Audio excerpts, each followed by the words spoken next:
Well, we have been, but I think all of you are Welsh. We're supposed to be coming, so like most of you are Welsh. Yeah. Do you want me to kind of count down? Ask people to start grabbing their seats. What time is it? We're 11:10. We'll start in, I'll say, you want me to say 5 minutes? I can do that.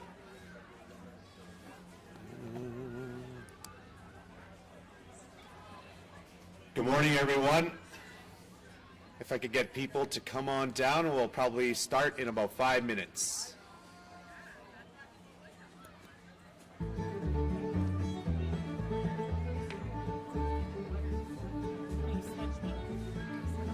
Yep.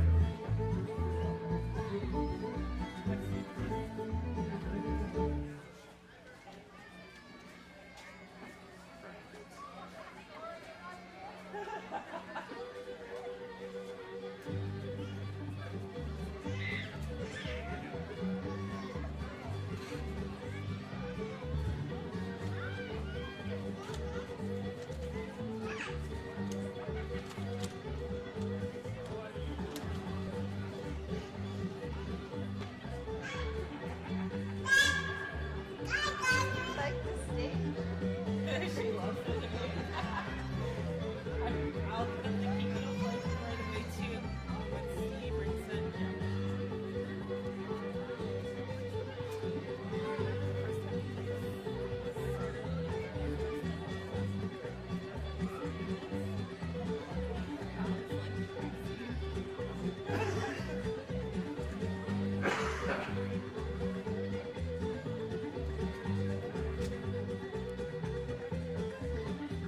I have a water here for you.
So just the two dignitaries, that's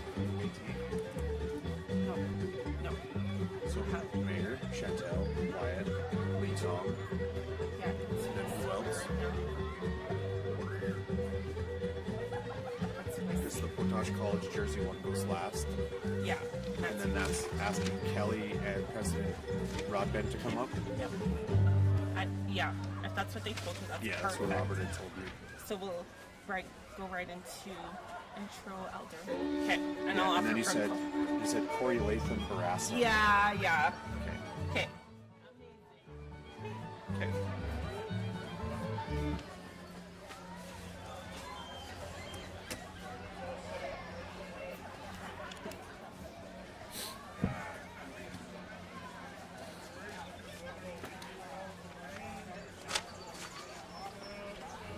Good morning, afternoon, everyone. If I could get people to grab their seats, please.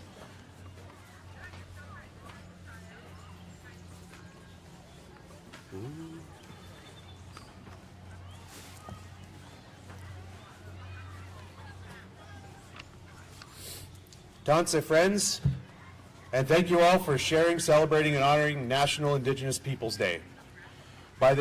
Being here today, today's event is hosted in friendship and partnership with Lac-La-Biche County and Portage College, and is also being live streamed to the public on Facebook. My name is Nicholas Bartlett. Before we commence our activities, I'd like to invite Elder and Beaver Lake Cree Nation Councillor Leonard Jackson to commence today in a good way.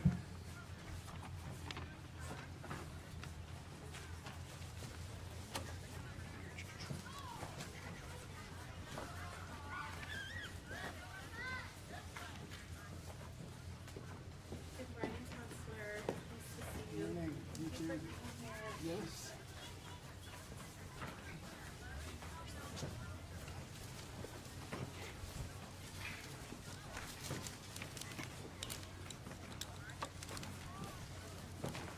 I'd just like to start off in a good way. Such a beautiful day today to see such a big crowd coming to support this happening that is today. I really don't have much to say. I'm kind of in a hurry, but I would like to do the opening prayer. I'm not going to use the mic for this prayer. Anu tawi na naskuntara na nos ta kiska wi mia. Anu tuguta ka mamoyet se kahkio. Episitu skoa ta gusto au te simi moawa. Ga manus kuna skuntara no te simantu. Kahkio guta ka pi toksik. Usto gani ganio. Ai man usto pahta me wamma. Skatu wamma kana skuntara no te questo guskuna man wamma. Ikaw gaat kapatah kaya miskano makamia sige wamma uksno teiguya simantu. Ikaw mine anustuguta kihtia awasaguguta ka apma kekano swisto ipimio ata swisto. Ikaw wisto niganu ti kanigani chak miut gigoy katuta kaksna pahta ko magigoy uta kapumbay. Iwa manos kena Skago akanos, siwatsun kamia sa gihtung. Iwa mina kakyugnan kagipiks na magoya. Iwa kats kamon gisksia, tawinan, suinanos, acceptama, hey.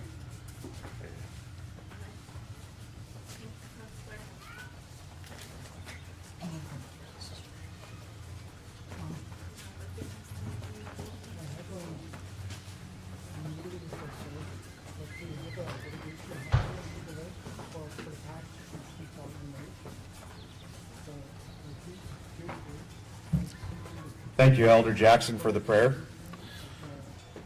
I would like now to invite Corey Latham Barassa to deliver the county's land acknowledgement. This land acknowledgement was adopted in collaboration with the Indigenous Collaboration Committee in 2022 and has also been translated in the first language of the Plains Cree, Denisulan, and Northern Mechif.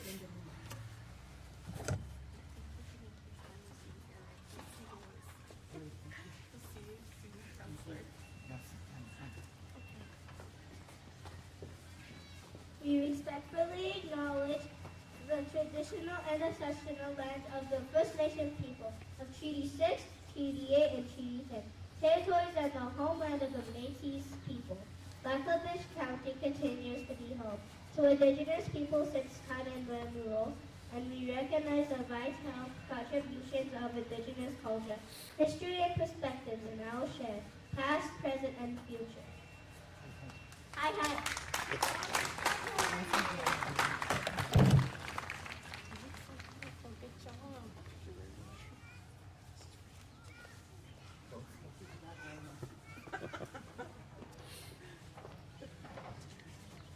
National Indigenous Peoples Day is a national day of celebration.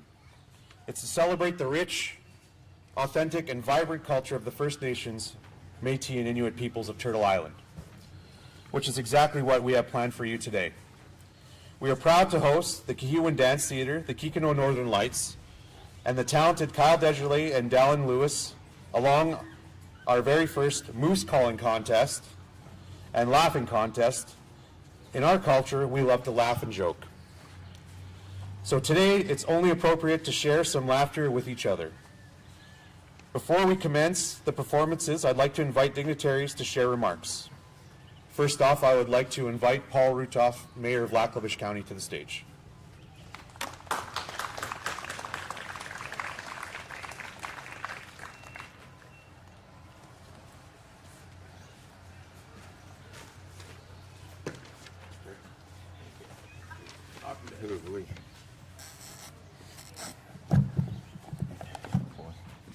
Thank you, Nicholas.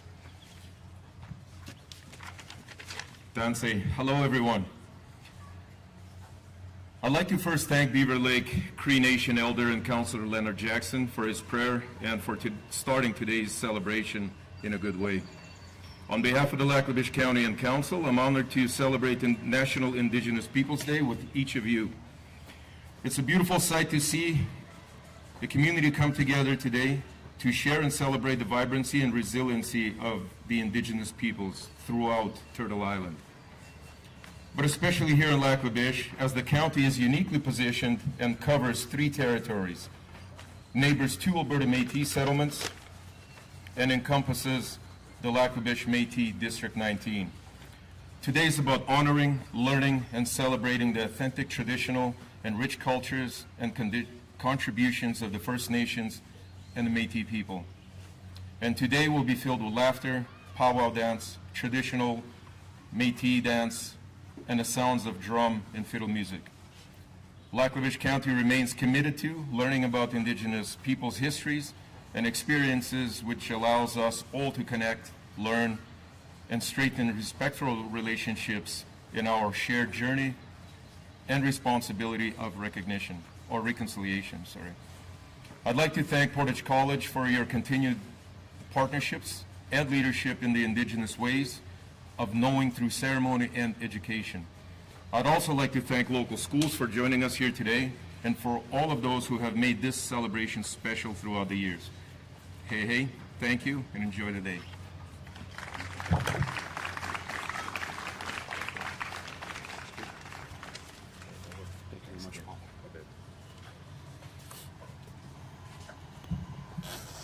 They invited a 6'2" MC, so this is going to be like a regular occurrence, I think. I would like to call up Chantel Sparkling Eyes, District Captain of the Lac-La-Biche Métis District.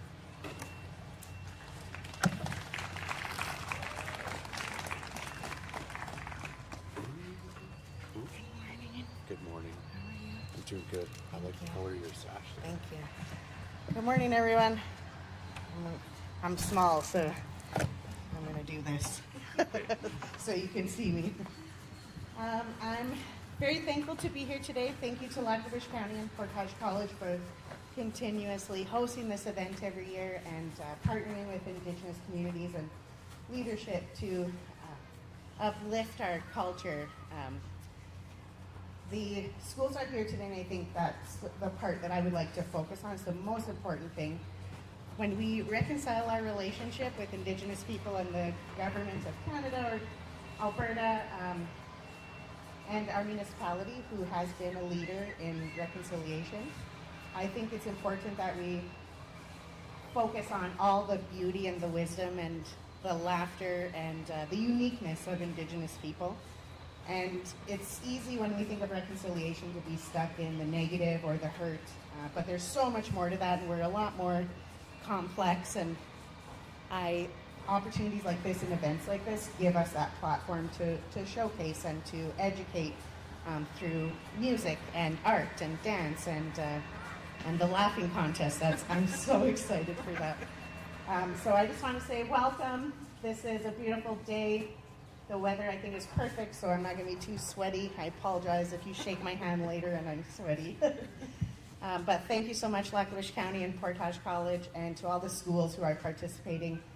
This is an opportunity to teach the kids what cultural pride is and to do it collectively. And we, as adults in our community, are setting examples of acceptance and unapologetically being ourselves all the time. And that is the world that we want to shape for our youth. So thank you very much. Merci.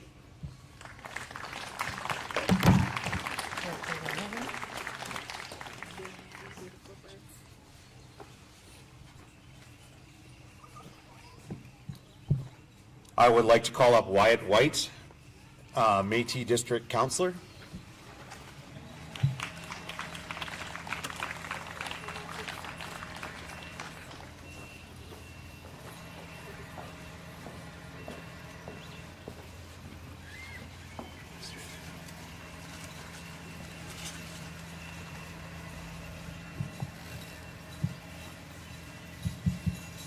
Hello? Okay. Good morning and hello everybody. My name is Wyatt White. I'm one of the new district councilors for the District 19 here in Lac La Biche. It is a truly honor to be here. Coming up here this morning, I wasn't expected to do a speech, so I'm going off hand here. They say some of the best speeches are going off hand, so we'll see how I do. But I just want to say thank you to the Lac La Biche County here and the Portage College for inviting us, setting up this event. It's truly, It's truly an honor to be able to come to these events, to have them celebrated, all our cultures. For so many in the early years, it was oppressed and or tried to get rid of. So it is. It's so happy to see, and I'm just blessed to be able to celebrate all the different cultures and Indigenous communities that surround the Lac La Biche County. We have so many different cultures here today, even though we are still the same. Sorry, I'm rambling. But yeah, it's truly an honor, and I want to thank everyone to participate and keep the tradition alive. Thank you.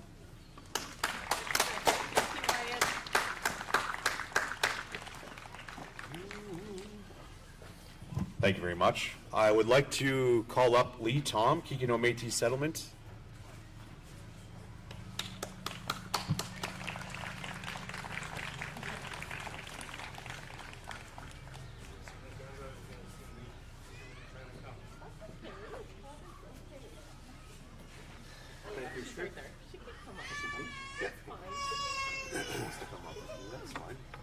Sure, come on. Come on. Come.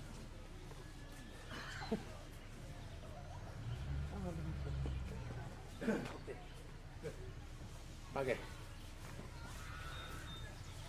All right, as you can see, I'm on the job today. I'm on mushroom duty.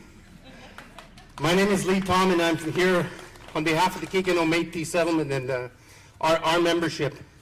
I'm elected in my community to the council, and I like coming out to these events and speaking the way we do here. And I hear a lot about pride in our culture and pride in our community. The region of Lac La Biche has always been a multicultural region. And growing up on these lakes and these shores, we all know each other. And I said this the other day at another event we had. We grew up together in this community. And if I could focus a little bit here on past, present, and future, like the young lady said in her opening ceremony there, the past of Lac La Biche and the rich history in our culture, our Indigenous culture, and all cultures. But mainly the Indigenous culture is what we're here to celebrate today. Also acknowledging the rich diversity of Lac La Biche is what I'd like to do. And in the past, through the fishing markets, through the hunting, fishing, trapping, and everything that contributed to our economy in Alberta and in Canada, and the inclusion of Indigenous people in that market and building the economy we have today and the region we have today in Lac La Biche. And the present being here today, and look at the kids from the school. You can see my granddaughter, she introduces herself to everyone in the crowd. I'm so proud that she can come here and see that, she's going to grow up with this region, with this family we call Lac La Biche. and I'm proud of that. And the future of promoting our region as, I think, one of the largest multicultural regions in Alberta and possibly in Canada. You know, I've tried in the past to acknowledge other cultures, but I won't try here. I'll name a few, and I might forget one. The Lebanese culture through the mink ranching and the mink farms that produced economy here in the past, and the Lebanese business groups we have here that grew our town. The Ukrainian groups that are still here today, Venice and the Italian. There's so many rich cultures in our region that we can promote moving forward. And I think that's something that Lac La Biche is a region to be proud of. But I'm here on behalf of Kikino today, and the communications and the working agreements we have with Lac La Biche and need more to build.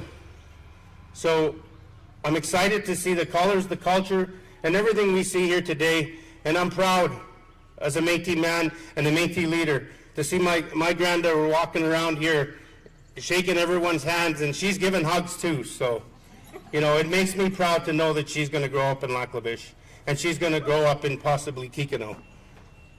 So thank you everyone for being here today. I think that's enough said for now. I just know that we have a beautiful day ahead of us. Thank you to Danielle and the staff, everyone involved in organizing these events. You know, Mr. Mayor, thank you for your words, and thank you everyone. Hi, hi. I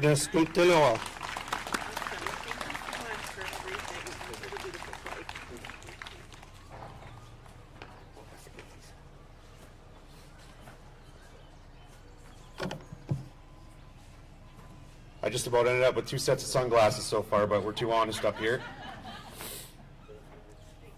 For those of you that don't know, I also sit as the president for Alberta Native Friendship Centre Association. So for all 20 friendship centers across Alberta. National Indigenous Day is celebrated. The Bluetooth is connected, everybody. It's celebrated all across our great province in those 20 communities as well. Just to fire some numbers out there, there's over 270,000 Indigenous people across Alberta. The last census reports that 75 to 80% of them live urban, in urban areas such as Lac La Biche. And the multiculturalism that happens here in this community, as the councillor from Kikino said, is amazing. Having places, an urban place like this that will help represent all Indigenous cultures is an amazing thing and an amazing feat. And I'm just so happy and proud to be part of this community.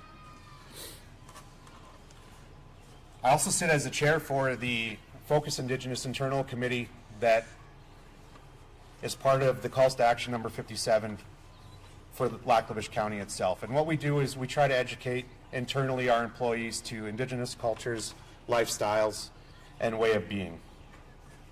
I'm really happy and fortunate to be able to come here and to MC this event today and to share it with all of you here. Before we move on to calling up the next dignitaries, which will be Kelly and President Broadbent from the college,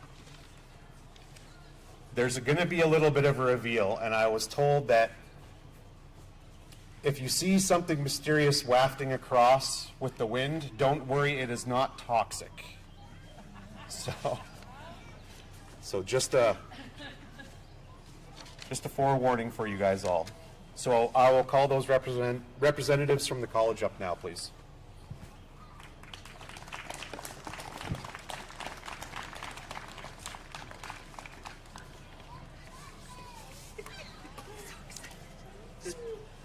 Speak into the mic so the elders at the top can hear you guys. Okay, will do.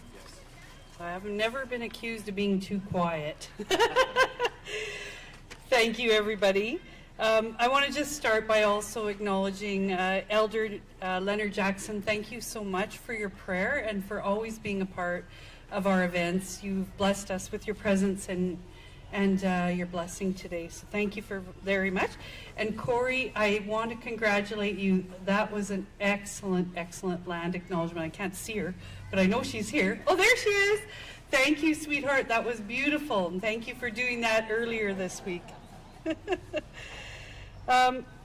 Wyatt, I'm just so very proud of the work that you're doing, and folks that don't know, Wyatt's currently a college student, so we're blessed here with all kinds of community members, and I'm so proud to see some of our students being, brave enough to get up here in front of the mic, because it's not for everyone. And Lee, I want to thank you for your words of wisdom and for bringing your granddaughter here to give us some smiles and a few laughs to start off the laughing contest. You're absolutely right. We're very blessed in this community with multiculturalism, and thank you for reminding us about the beauty that we all share. Thank you very much. Earlier this week on June 18th, we marked a meaningful moment in our community, and just up on the hill, if folks don't know, there's a teepee that I had the pleasure of being invited into with the lifting of the pipe to commemorate a very important flag raising ceremony that we had. I was so honored that day to spend time with elders, community leaders, and experience the friendship that we shared within the teepee and both the rest of the day. It's a true reflection of the treaties, and we were reminded that day of, as the elders shared, of the commitment that First Nations people had in signing those treaties and sharing the land with us, and also of our obligation as settlers to honor our side of the treaty. And it's through, coming together over and over and reminding our community of the importance of working together, both on June 18th and today, that we can really show the world how this is supposed to be done. Today, it's my absolute thrill to be here again with you and sharing the spirit and generosity in the wind, apparently. It's my honor to bring greetings on behalf of the college and the organizing committee who've worked very hard to pull off today's ceremony. The college has been very blessed over the years to walk alongside Indigenous communities, supporting education, language revitalization with the First Nation and Métis people. And it's really been a true gift and a humbling experience to be part of that for so many years. Thank you, Chantal, for reminding us about our obligation to be role models for the children in our lives. And really, this is how we're going to change the society and come to true reconciliation, is by showing kids that it's important to us, and they will take up the torch. Today is all about celebrating culture and teachings and the strength of First Nation, Métis, and Inuit peoples. It's also a day to reflect on being an ally, to truly listen, to lift up Indigenous values, and to stand together in equity and justice. Thank you to everybody that is here today to celebrate with us. I know that you have a great day in store because I've had the chance to see the Kihiwin Dance Theatre a couple of times, and if you haven't seen them, listen carefully to the stories and watch the beauty unfold as they tell you about the history, and it'll make you very, very proud to be at today's event. The college is also extremely proud to be here sponsoring the Kikino Métis Northern Lights. You're in for a real treat, folks. These people are absolute artists. And to all those from the college and the county, the mayor, council, all the organizing committee, all the people that work every year to pull off these events, I just want everybody in the crowd to, let's give them a big round of applause for all their work, please. I think that's going to stay. I can let go of it now.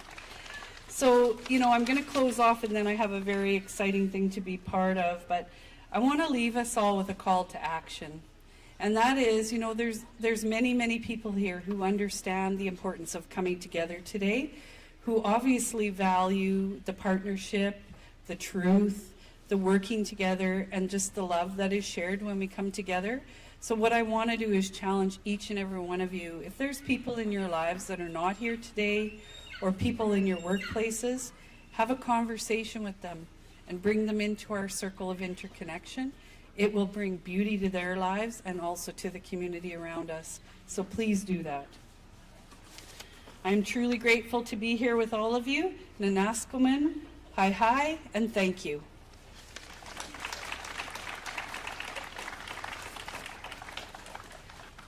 Okay, now the moment we're waiting for. I have the pleasure to introduce a surprise today, and I would like to welcome the college's graphic designer, Kelly Hansen, and the students from the Portage Voyageurs to join me up here, please.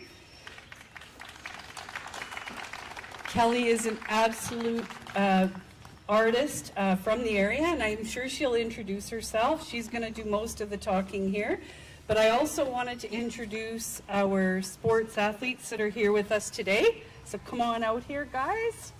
So first from our Voyageur hockey team, number 13, Xavier Haltman. Next from the men's soccer team, he's number 3, Bjorn Gulli. And next we have number 8 from the men's hockey team, Jonah Smith.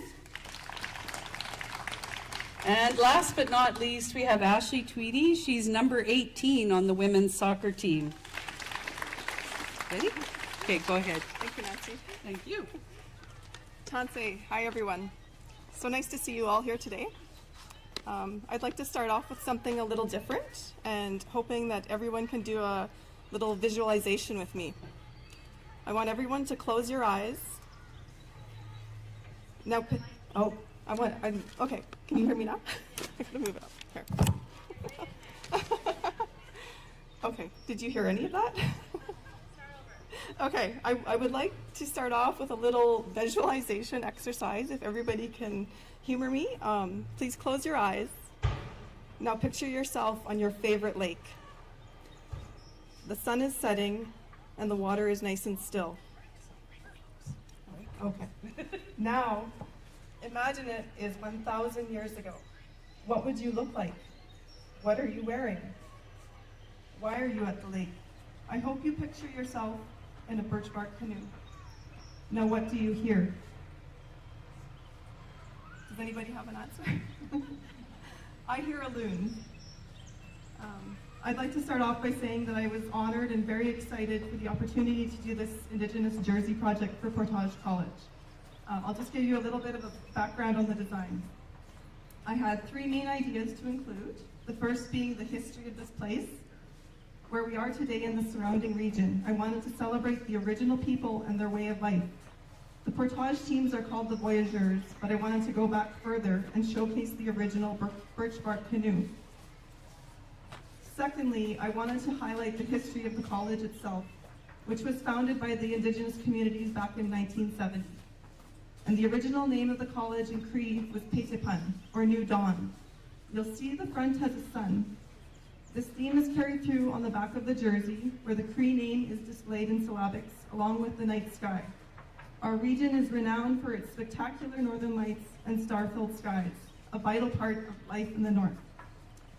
Thirdly, I knew I wanted to include an animal in the design. I immediately decided on a bird, the loon. This is the part where I was inspired by the amazing collection of Indigenous art that is housed at the college, including the Indian group of 7. The loon represents the journey of the student and the transformational power of a post-secondary education. The loon is taking flight with the support of its family, teachers, and community. So I'll just end with that, and let's see the design. If everybody can count 3, 2, 1 with me. 3, 2, 1. Merci.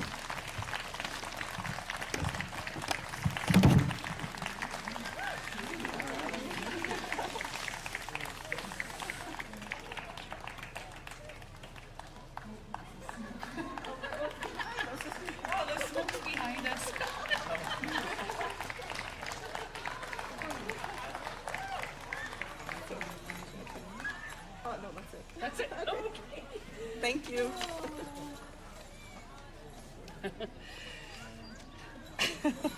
Kelly, thank you so much for your beautiful artistry. It's gorgeous. I know everyone's going to want one, and we don't have them all available yet. But I just wanted to take a minute to thank you and let you know a couple of things that I see. And that is, you know, if you didn't catch it, on the back of the fan jerseys is 70. And so we'll all be 70 if you're a fan, and that's to commemorate the sit-in year. And when Portage College, due to the help of all of the Indigenous leaders in the community, survived a shutdown. So thank you for honoring that number. And I just want to know that, you know, the great thought that you put into the humble beginnings of the college and the beauty of the area did not fall short on any of us. It brought tears to our eyes when we saw them. You've done a beautiful job, and we're all going to wear these jerseys with pride.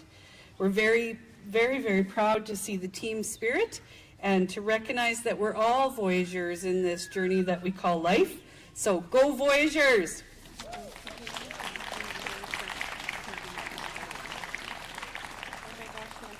Incredible, aren't they gorgeous?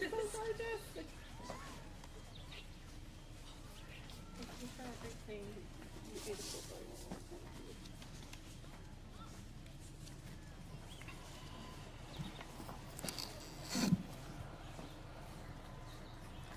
Those are amazing jerseys. Is everyone here ready for some incredible performances?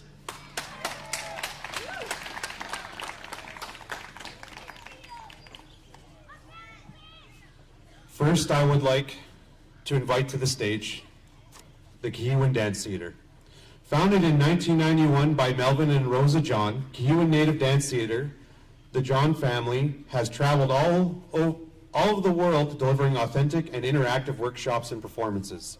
We are excited to have the John family share powwow dance with our community.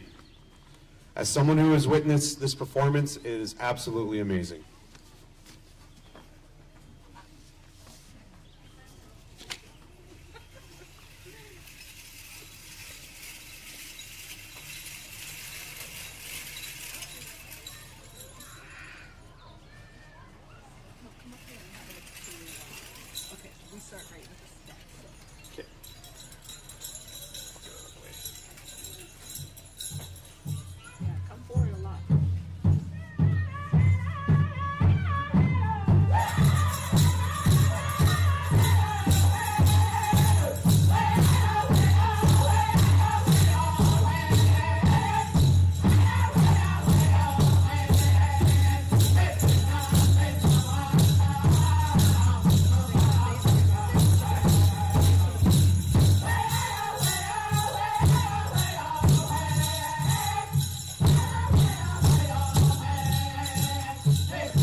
Check 1, 2. All right, let me just see how far I can go out.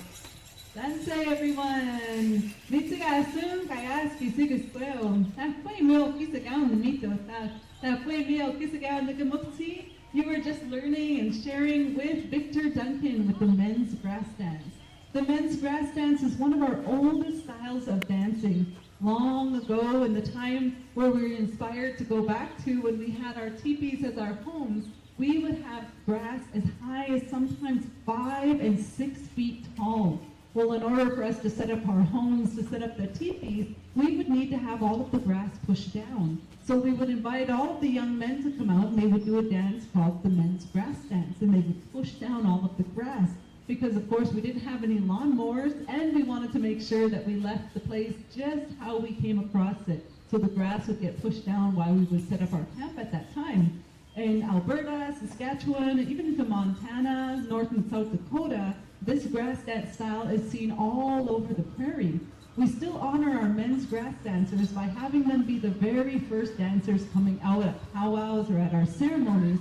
And sometimes even before the drummers and the MCs are set up, they invite the grass dancers to come out early in the morning as they now bless the dance arena, preparing it for the dancers that would dance behind them. Long ago, when they would be pushing down the grass, they'd also be looking for any sticks or any stones or any snake pits, and they would be blessing the dance arena, blessing the community ground. So it was a very, very important job of the men's grass dancer. There's also another story that goes with the men's grass dancer. It was told that there was a warrior and he was traveling all across the prairie. Long time ago, we would have runners, and these runners would go out as fast as a text message and they would find out anything that's happening in the prairie and they would run back home. I always told Victor, he's our best runner in our family, that he would be the one to go find the message and retrieve it for us. Well, one day an enemy was after him, and he was so scared because all in the prairie there was no trees to be seen. And as he was looking around, he was frightened that this would be his last day, until he heard a beautiful sound, and it said, "Lay down, we will protect you." He looked around to see where their voice was, and there was no one there, just the tall grass flowing all around him. He looked to the grass, and the grass said, "Lay down, brother, we will protect you." And so he laid down in the tall grass, and the grass completely enveloped that warrior. And that war party went running past him, and when they were just out of sight, the grass released him. The warrior got up and said, "Thank you, hi, for protecting me. What shall I do?" "You will honor us. You'll wear us on your regalia when you dance. And you remember that we are your relatives, the plant people, and that we should be treated as such." And so from this day forward, we treat the plant people and the water with the same spirit as everyone else, that we are all equal. So that is another story that was told about the men's grass dance. We're going to share with you another style of dance called the men's fancy dance, and then the women's fancy dance, the women's jingle, and then the women's group dance. But before I tell you any of those traditional stories, I have just been back now. I live in Arizona, and I come back now every summertime, and my parents always have one more dog at their house. And I'm like, how come you always have another adopted dog? And of course, we bring our dog up, so he's like a little city dog, and he's always checking everyone's tails out. You know why, right? You know why they check their tails? Well, let me tell you that story. Long time ago, when the dogs used to speak to one another, they would have one night where they would get to dance and sing and have a big celebration. Well, you know who was really jealous of that was Coyote. Coyote always wanted to come to their parties. They had the best songs and they had the best moves, and he would come every year. "Hey, let me come in, come on. I want to come in and dance with you." "No, I wish you. This is only for the dog people. You stay over there and dance with your coyote people." "I don't want to dance with them. They never want to gather together. They're always wanting to be solo." "Well, go find your own people," said the dog people. "We have our own dance." And so when one night the year came around, they were dancing and having a real good time. But that year, the ceremony got even bigger, and it was so packed. All of the southern Navajo powwow puppies were there. Those eastern Lakota were coming, even as far as the Ojibwe. All those puppies came. The West Coast dogs were here. Those Cree and Blackfoot dogs were dancing. They were having such a good time that it was so full in there. Oh man, we can't even dance anymore, they said. It's so packed in here. Hey, get your tail out of here, said a little dog. You big dogs always have your huge tails. They take up so much space. Why don't you just take them off and hang them up? Hey, that's a good idea. The big dogs all took their tails off and hung them up. The little dogs hung up their little tails on the bottom. And when all their tails were hung up, there was a lot more room for there to be moves. And so they started dancing and having a real good time. And as usual, Coyote came over knocking. Hey, my brother, sisters, let me come in. One dance. I just want to do one dance. Ah, what's you at them? Get out of here, he said. Ah, what's you? This is only for at them. This is only for the dogs. We don't want you being here. And they shut the door right on his face. Coyote was standing there and he was really mad this year because the music was sounding really good. And so he went over. I'm going to get them out of there, he said. I know, I'm going to scare them. And here it was already kind of cloudy. And before the sun rises is when the party is over. The ceremony is all done, so they have to be finished before the sun rises. But it was kind of cloudy out, it was hard to see. So Coyote started to make a little fire on the east side. They're going to think that this is the sun rising, and then they will all run out. And so when he made that fire, nobody noticed. So he made it even bigger. And he made it even bigger. And soon the wind started to blow, and it started to blow out of control, and it caught fire to the building. So he tried to put it out with the dry grass that was nearby, but then he just spread the fire even more. Oh no, what do I do, he said. He stomped on the door again. My relatives, my friend, there's a fire, he called out. The dogs could smell the smoke, and the tails came flying off the wall. Hurry, everybody, grab your tail. The sun is rising in the east, and there is a fire building. Hurry, get out of here. You have my tail, said one dog. No, you have my tail, they said. Those little dogs finally got their wish and grabbed the big dog tails and put it on them, and they started to run out the door. The sun was also just starting to peak, and they noticed, and so they all had to go home before their magic wore off for the night. And so all the southern dogs left, the eastern, the western, the northern dogs, and some left even with no tails, some left with big, huge, fluffy tails that they never had before, and they were walking kind of crazy, and they went running all scattered different ways. And the next year was the year of the human beings, and so they didn't get to gather in that way again. And so it's told that those dogs are all still trying to find their tail, including my dog. And so that's what they're doing. They're not actually sniffing each other's behind. They're really looking for their own tail.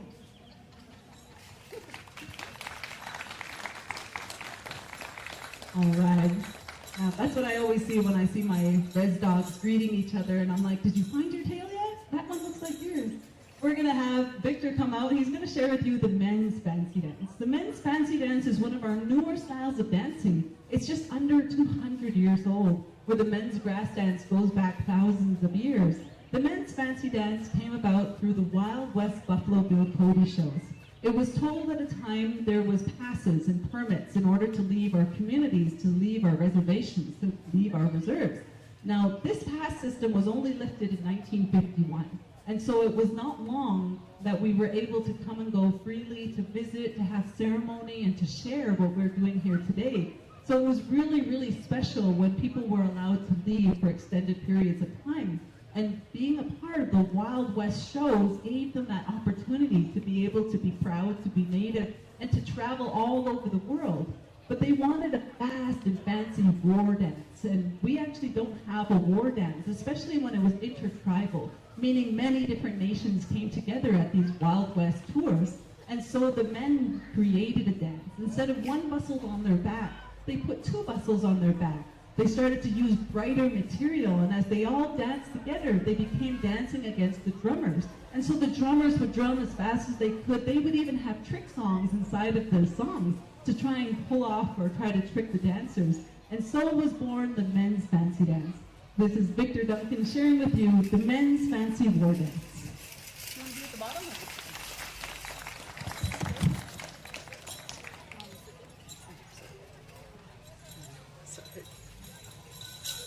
Okay, try and sink your neck.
Good one, Victoria.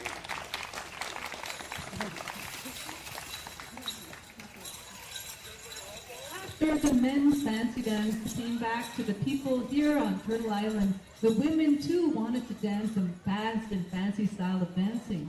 And so when they entered the arena, they started to paint their face so that no one could tell that they were women. They created their own regalia, and as powwows became competitive, they started to compete with the men.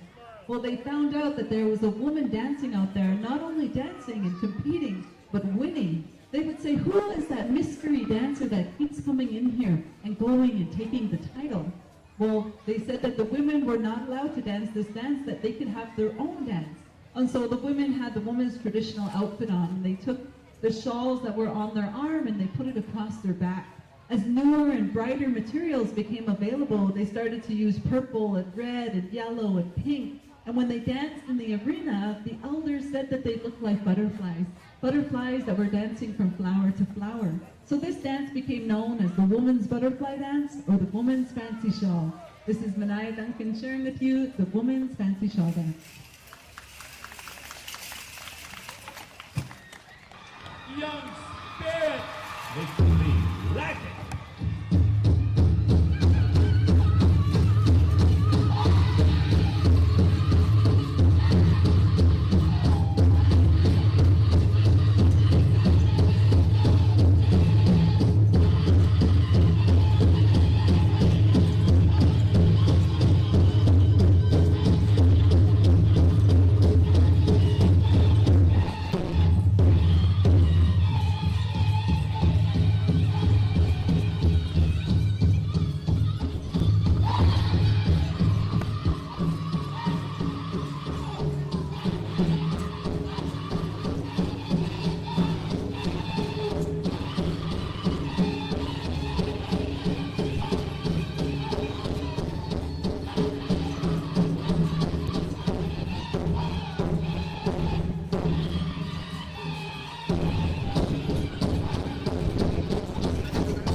Beautiful dancing, women's fancy shawl, women's butterfly dance. I'd like to share with you a quick story before I share with you my dance, the women's jingle dress dance. This is my very, very, very favorite trickster story. Now you might have heard the introduction of Trickster with the puppy story, but do you guys know who Trickster is? Have you ever heard of that character before? Do you guys know who Bugs Bunny is? And Wile E. Coyote? Those are like our modern, old-timey tricksters. They remind us of what not to do. And so basically a lot of the stories that we feature Trickster are what not to do. And I think those are the best way to teach our kids, because what happens when you are not listening or are not being respectful or not kind to one another, what's going to happen? And a lot of times that's how our children will learn. They need to learn by seeing it happen. And so in our Trickster stories, when Trickster doesn't listen, Trickster isn't being respectful or kind, we hear what happens to Trickster. And a lot of times it's not a good thing. And so these are my very favorite stories to share and to learn. And this one is called How Trickster Lost His Eyeballs. And I've heard this story 1,000 times from my parents. And today I have a special visitor that's going to share with me. This is my eldest daughter, Manaya, and she's going to be sharing a part of the story with me as we co-narrate this traditional story. So a long, long time ago, Kayas, they say, Kayas, Trickster was walking through the forest. On the path he takes every morning, The sun was shining, and the river was flowing, and the grass was growing, and Trickster was looking for food. He was so hungry, he could even feel his ribs sticking out, and so he started to play a little tune.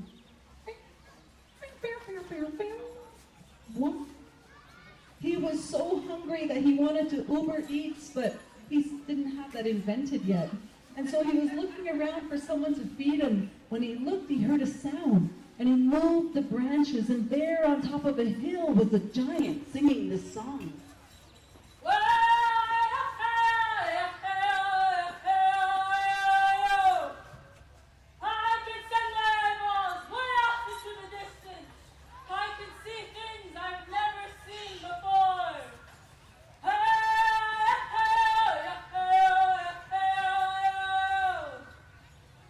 Giant's eyeballs popped back in his head, and Trickster went running up. Hey, Giant, you gotta show me that trick. That's the best trick I've ever seen. You need to show me how to do that trick. Oh, Trickster, it is a beautiful day. I best be off on my way now. No, don't go. You need to show me that trick. I need to learn how to send my eyeballs way off into the distance. Oh, Trickster, to learn this trick, there are many things you have to do. You have to learn the song, the rules. You have to have a magic rattle like me. That's too many things. Hey, I already know the song. Let me see the magic rattle and I'll show you. This is not going to end well.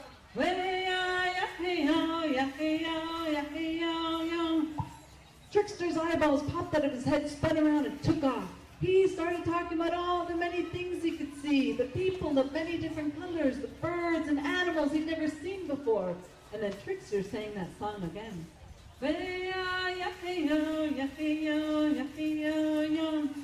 Eyeballs popped back in his head.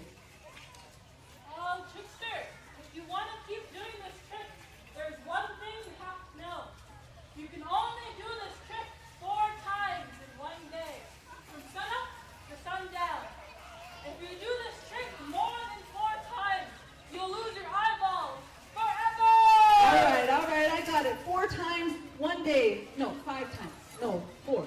No, I know, I'm listening. I understand. I gotta show all my friends this You've trick. already done this trick 1 time today! Where is everyone? Hey. So Trickster went running through the forest. He was looking for anyone to show his trick to. And just as he was running, he bumped into somebody with tall, black fur and sharp claws. Muskrat, don't eat me. Trickster! Can't you see where you're going?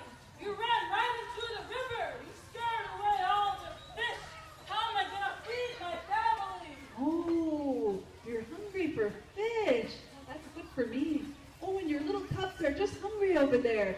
Hey, I can send my eyeballs way off to tell you where all the fish are. Let me show you my trick. Okay, Trickster, we'll get you out of here and show me the trick. All right.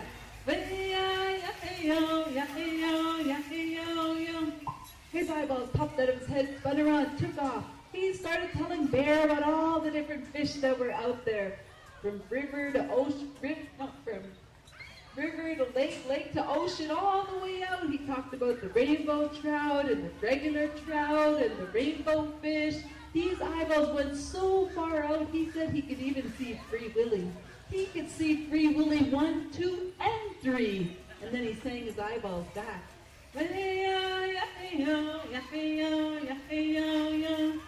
Eyeballs popped back in his head. Trickster! That really is a good trick. You should show everybody in the forest that trick. Yeah, everybody. And so off went Trickster in search to show more people his trick. And as he was looking around, where is everyone? Hey, isn't that Sister Wolf? I got a trick to show you. OMG, Trickster. Like, talk to Paul for the judge. Sister Wolf, come on, you gotta see this trick. This is the best trick you'll ever see. Trickster, can't you see I'm doing my claws? I can tell you where you can get your claws done. Let me show you this trick already. Okay, Trickster. If I let you show me this trick, then will you leave my lair? I'll leave straight away. Okay, then. All right.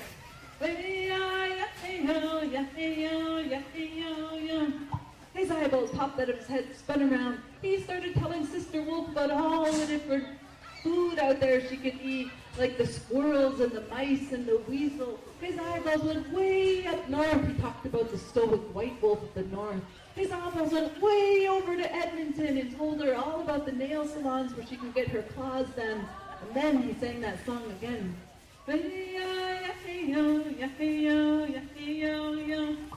Eyeballs popped back. OMG, Trickster, that was the best trick I've ever seen. You are the host with the most. You should show everybody that trick. Yeah, everybody. And so off went Trickster in search of more friends to show his trick to. But when he looked around, he couldn't find anyone else to show his trick to. The forest was just empty. Where is everyone, he said. And then he looked up and he saw them. Brother, Sister Birds, come here. I have a trick to show you. Oh no, Trickster, we're gonna stay up here on this very tall branch because the last trick you showed us, our feet are still hurting. Oh, sorry about that. Yeah, you stay up high on those branches because I won't eat you this time. Just stay high on that branch there and that branch there and watch closely. This is the best trick you'll ever see.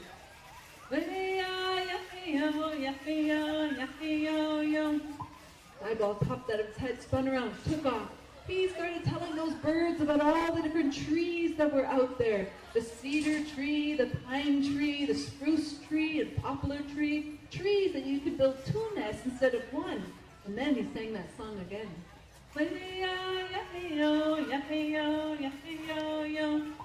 Eyeball popped back in his head. Trickster, that was the best trick we've ever seen. Why, we think you can see farther than eagles. And eagle was given the gift of far sight from the Creator. Yeah, I can see farther than eagle. I can see farther than anyone. Bring 'em on. You want us to bring eagle here? Yeah, bring 'em eagle right here. We're gonna have a see-off. He's not going to be very happy. And so Trickster decided that he's gonna stay right here on this rock. But what he didn't know is that eagle had already heard, and he was circling high above him. Trickster, what's this I hear? That you can see farther than I? I was given the gift of far sight from the Creator. Yep, I can see farther than you. I can see farther than anyone. All right then, Trickster, show me this trick. All right. But I probably should stretch a little. It's really hard to be awesome all day. Have you ever been awesome? Well, probably not. Trickster, come on already. Okay, just the vocals then. Trickster, we don't have all day. Okay, you know patience is a virtue there.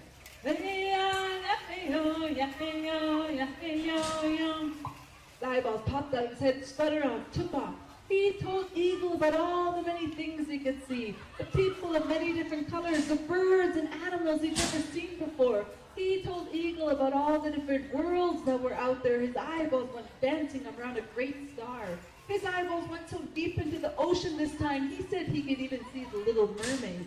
He said he could even see the Titanic and something sparkling.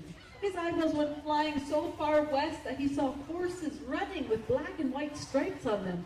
And then he sang that song again. Trickster,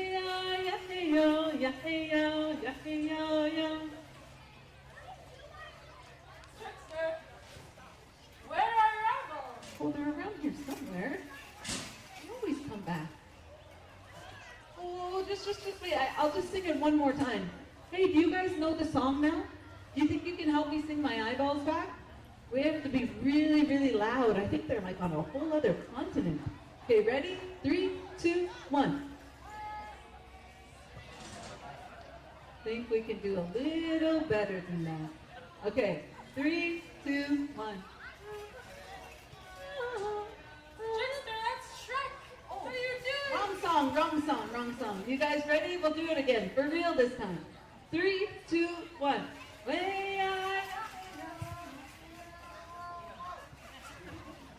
Well, his eyeballs didn't come back. And he was standing there all embarrassed in front of Eagle. Didn't even work. Trickster, I told you I was given the gift of far sight.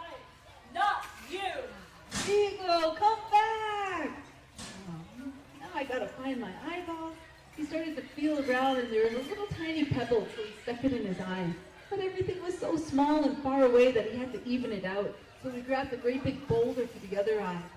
There we go. He said it's like having 1090 vision. And as he was walking into this and stumbling to that, he couldn't see where he was going. And then he bumped into something. Oh! Trickster! Do you see where you're going? Don't you have any?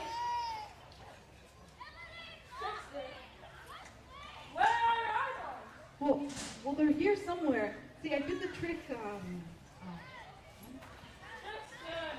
How many times did I tell him to do this trick? 4. Or how many times did he do it? Trickster! When will you ever learn? No, Giant, come back! But it is believed today that Trickster is still out there looking for his eyeballs. But that is another story. Thank you. All right, I'd like to share with you my style of dancing. A minute 30 on that. The woman's jingle dress dance had come from the Ojibwe or the Anishinaabe people. It was told that there was a young girl named Maggie White, and she was very, very, very ill. She was told that she would actually not survive by the end of the week, even by the end of the night. It was told that tuberculosis had taken hold of the community, and all of the young people were passing away from it. Her grandfather was very close with his granddaughter, and he cried beside her. He lay beside her that night and he dreamed. He dreamed of the granddaughter dancing in a dress that was full of teardrops, and she was happy and she was healthy. Well, in the morning he asked the grandmothers to make this beautiful dress. It was healing her, he said. It healed her in my dream. And when they made this dress, they put it on her, and she already started to feel better. They had a big community gathering for her, and she went around the arbor 4 times.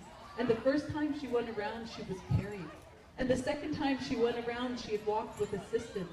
The third time she went around, she walked on her own. And on the 4th time, she danced now what is known as the woman's jingle dress dance. Maggie White is seen today in a YouTube clip. You can see her at over 90 years old sharing this healing dance. It became known or intertribal all throughout Indian country, and this dance spread, bringing healing to the people. This is known as the woman's jingle dress dance, or the woman's healing dress dance.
Hello, my name is Minaya Duncan. I am 16 years old, and I'd like to share the history of the hoop dance. A long time ago, the hoop dance was made as a healing dance. It was made as one hoop was put through a person, punched through them multiple times to make them feel better. As time began to change, a man named Tony Whitecloud began to take multiple of these hoops, and he brought them around to the communities, and he used it to dance. founder of the modern day hoop dancing, and he brought hoop dancing all across the globe. As more and more people saw the hoop dancing happening with multiple hoops, they began to do it themselves. And then when Tony Whitecloud passed away, the Tony Whitecloud Memorial Hoop Dance Championship was made, and it is now made in the Hurt Museum in Phoenix, Arizona. In the Hurt Museum, there is the Hoop Dance Championship, and it has multiple competitions. It has the junior, the adults, the teens, and the seniors. The junior competition is the biggest competition. And within that competition, Victor Duncan placed first place. He is the junior year's world champion hoop dancer. And right now, me and my brother are going to be dancing to McArthur. Thank you.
thank you for allowing us to be here and share our songs, our dances, our music with you. This is Victor Duncan, brass dancer, fancy dancer, and junior world champion hoop dancer 2025. Renaya Duncan, our fancy dancer, our MC, our wicked hoop dancer. She doesn't tell you that the team category is highly competitive at the hoop dance contest, and she is consistently ranked in the top 10. So that's really tricky to do. We'd like to thank you so much for being here. I have some merchandise for sale over here, but I want to share with you about my middle grade novel really quickly. It's called Buffalo Dreamer. It talks about the unmarked graves that was a big part of the conversation in 2021. It basically follows a 12-year-old's journey into understanding what the Indian residential school system is. And in our family, it's so important that we talk about the tough topics. We talk about our history in truth and in kindness, and this book really helps to share that knowledge and that history. So if you're interested, but what's really cool is this year at the National Book Awards, it made it from over 3,000 books. It made it as a long lister, which is almost 200 books, but 10 in its category. And then it made it as a finalist, and I got to go to New York and experience awesomeness, and it maintained that. So it's the top 5 this year at the National Book Awards. So come and check it out, or check it out at your local library. Hi, hi, Inta Holiday. Have a beautiful rest of your Indigenous Peoples Day. Hi, hi.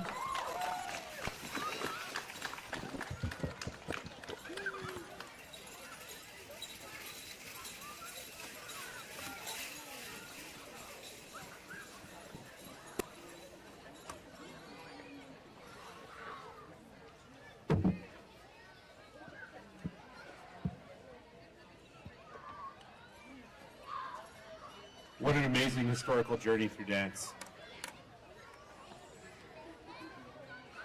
For our next performers, I would like to call up the Kikino Northern Lights. The Kikino Northern Lights are the second generation Métis traditional dance troupe that started in the 70s. The present day troupe members returned 2 years ago now and have traveled throughout Alberta and Saskatchewan, sharing their collective love for the Métis traditional dance.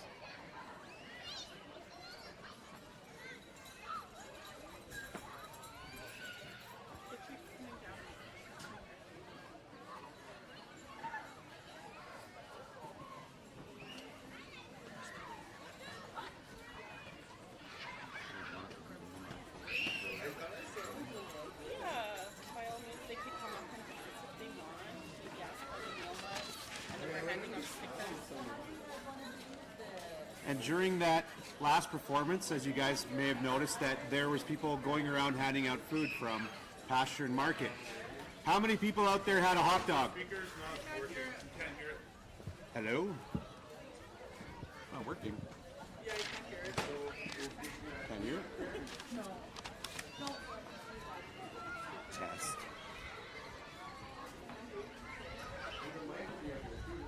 We lost the microphone. Yeah.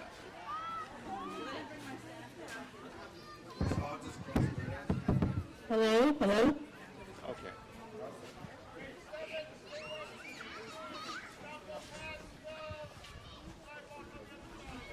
During the last performance, I'm pretty sure everyone's seen people going around with lunch for everybody from Pasture and Market. How many people had a hot dog? How many people had a buffalo burger?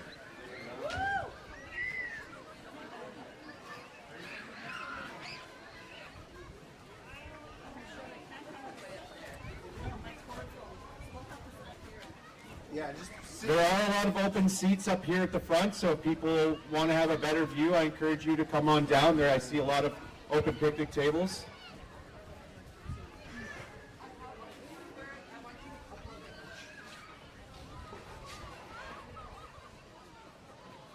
Like even if you sit in front of the podium, okay? Yeah.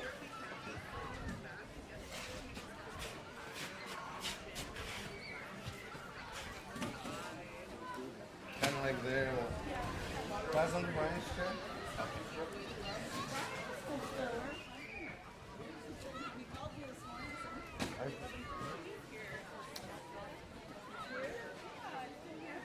Uncle Brian, we need you up here. Uncle Brian.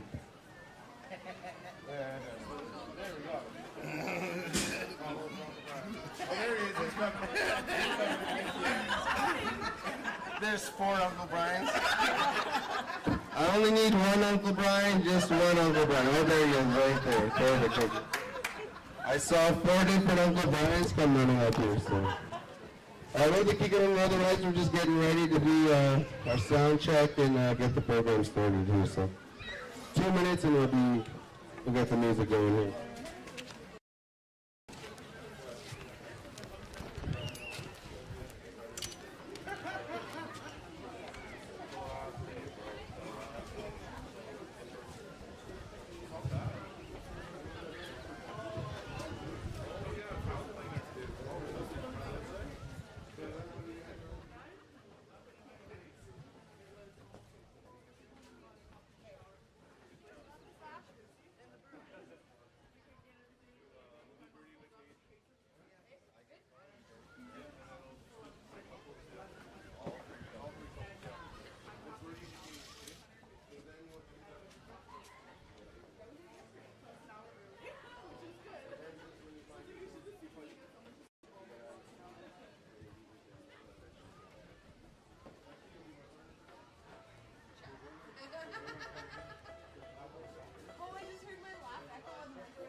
Sorry, I was sitting up there. I'm gonna grab my other glasses. Okay. But you'll do a sound check for here?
Good job.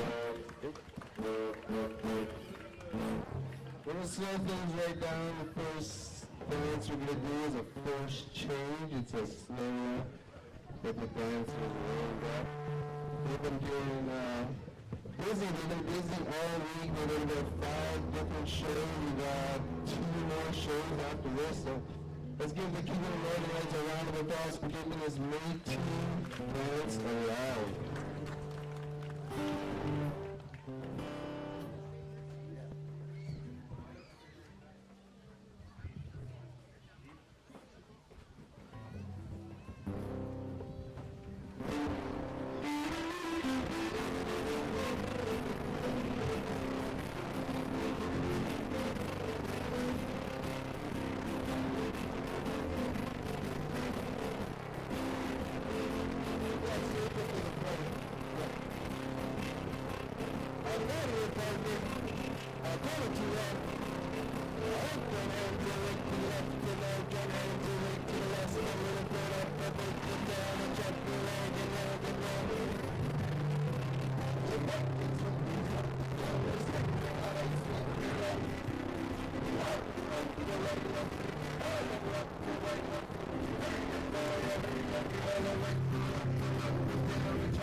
So we'll do a couple demos for about a good half an hour. We'll dance here, and then we'll get some dancers up here if they want to give her a shot.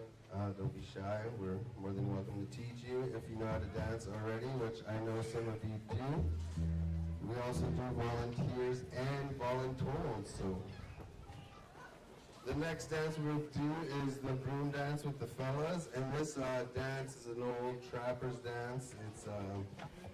It originated from the guy just more or less hanging out with the broom, and what he was doing was we weren't allowed to practice our Métis music and dance back in the 1800s and the early 1900s, and I think we all know that right now. It's all coming to light, and the Métis man, he kept his spirit strong and kept this dance alive by just lingering around, pretending he's sweeping, but he's really just keeping that Métis spirit alive with this dance. So here's the fellas. They're going to do a couple changes each, and yeah, we're going to go from there. 4 changes each.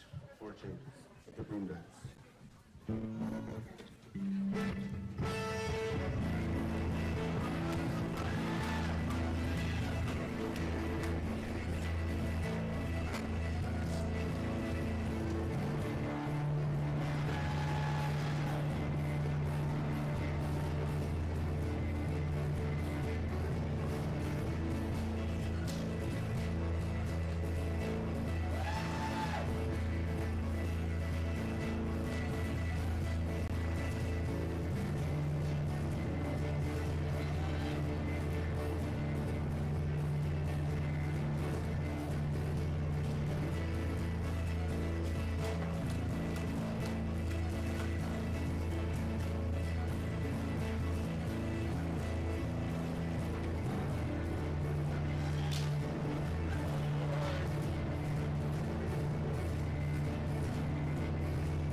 The boys are feeling the broom dance there. So the next demonstration dance we got going on is the ladies are going to do the sash dance. And this dance originates from the Scottish sword dance. Métis kind of adapt. So what a Métis is we're a mixed breed people between the European settlers and the Aboriginal people that were amongst the land when the settlers first came about, and they end up adapting a bunch of different cultures and different dances, and this is one of the dances they adapted, and it's the sword dance, which switches to the sash dance for the Métis people. And it's a little windy now, so the girls are gonna jig around the bottles too, so that'll be a little exciting.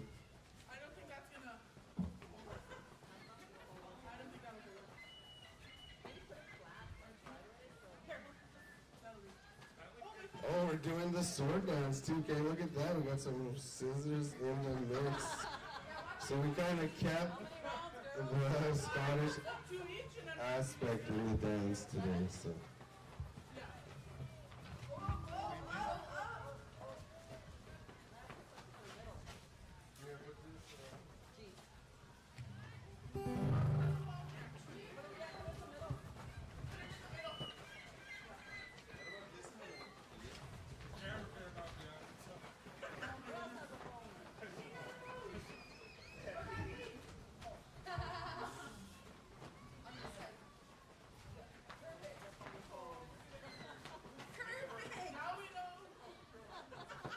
That's how much they trust their staff. They got their phones at the end of the line, so.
So Karen has to detune her fiddle, so I usually talk when she does this, but I'm not going to talk because it's going to take a long time if I talk. So.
Longer to talk a little.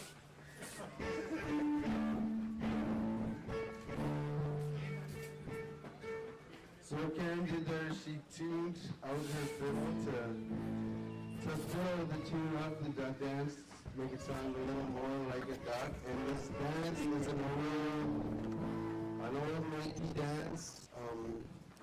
They used to actually read stories about this dance this year, and they used to dance this dance at, it was Fort Pitt Christmas in like 1880, and it was an old dance then. So this dance mimics the water flow in our area, and and it mimics the duck mating in the water. So if you see the dancers ducking and weaving and stuff, that's the movements of the ducks. So this is keeping the Northern Lights doing the duck dance.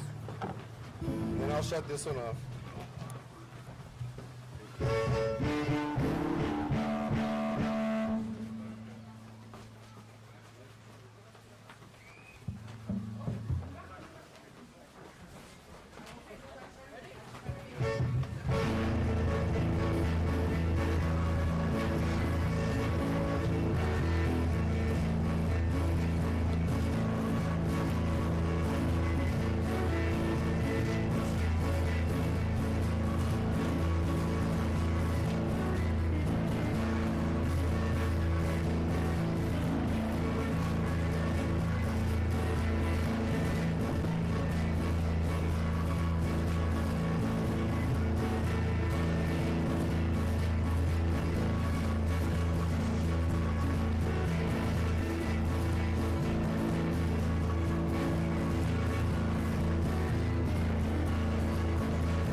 You want her to play one? They'll get you to play one. And we're gonna get Karen to play one for us before the next dance. So this is an open floor. All you two-stampers or whatever going on out there, if you guys want to fill the floor, give her.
Breakdown after that one. So I'll just 4 changes on the reel 4, right? Okay. So the next dance we're doing is called the reel 4. So the object of the dance is the dancers are matching each other's footsteps and their movements. We're also matching with the fiddler's speed. So it's called the reel 4 to fun dance.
that little mix match at the end? We all about mix matching at the end, that one, yeah.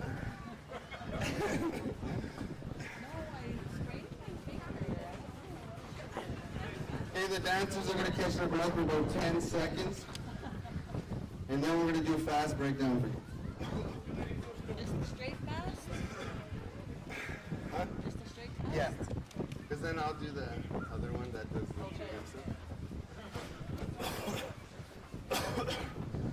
So all these old dances I do square dance ball in two. And my dad's the one that taught me how to square dance and taught me all these old dances.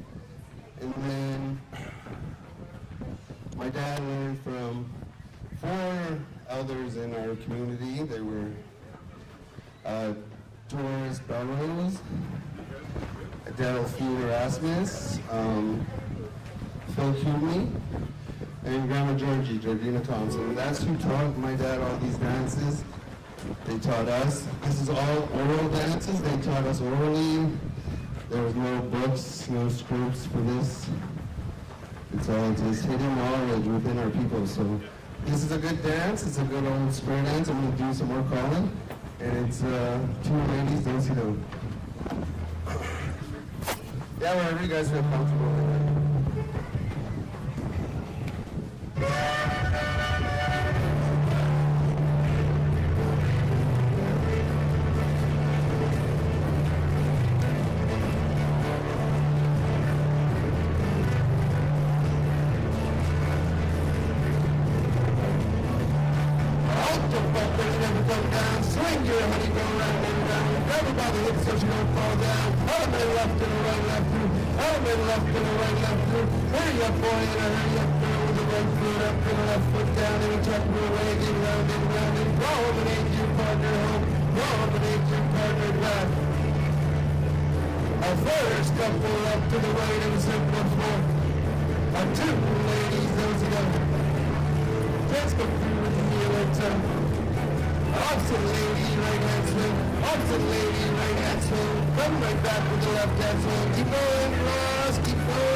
So the dancers were a little spit down up a bit for them, so we'll get them to catch their breath. Do another open floor dance. If anyone wants to get up and feel the need to dance, don't be shy.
next one is a celebration dance. We're here celebrating our Indigenous people, Indigenous days, the reveal of the college jerseys. We got a lot of celebration to do today. So this dance is for that reason. So we're going to celebrate with you today, do a celebration dance, and then we'll finish off with a jig and a big open jig with everybody. So the celebration drops of brandy, and this is an old Métis dance too. And yeah, we're gonna have fun today.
Yeah, just, and then probably the jig after that.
and then we'll do our first chainsaw breakdown to the jig, our last dance.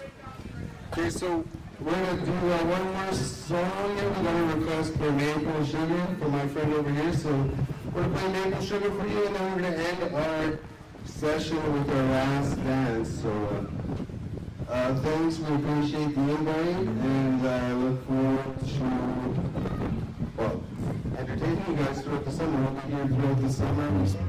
We had like, what, 6 different shows this week. Yeah, these guys have been really busy, so keeping our Métis music strong with these guys. So let's give the Keeping Northern Lights another big round of applause, and we'll end our show.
Daniel Pebbles.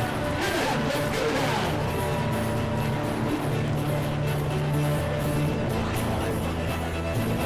And next in line here we have Nancy Pete himself, Mr. Kyle Roche. And Alexi Poole. Give him a hand, folks.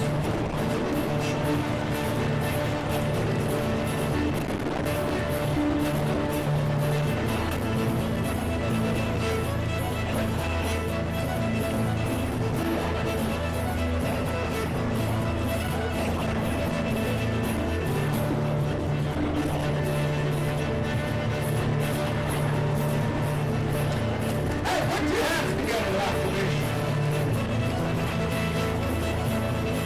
And next we have Mr. Wes Skinner. And the fine Buffalo Wake from lovely Camille Roche. You know the Roche. Put your hands together, folks.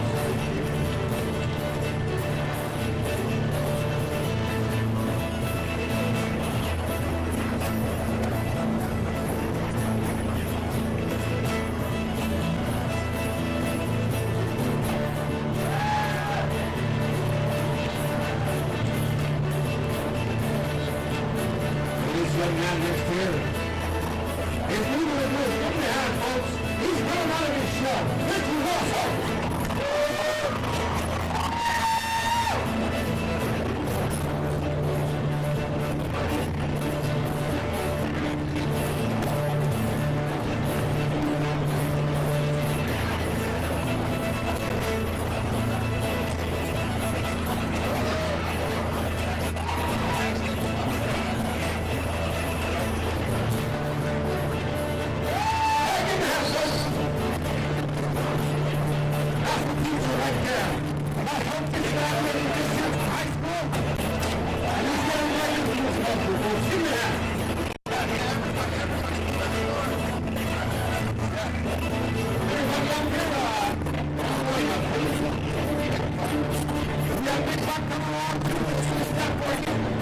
One more change. Come on up there, Mark. Hey, give him a hand, folks. Make it a Northern Light. The president of the Indigenous make you settlements. The Indigenous Northern Light. Put your hands together, folks.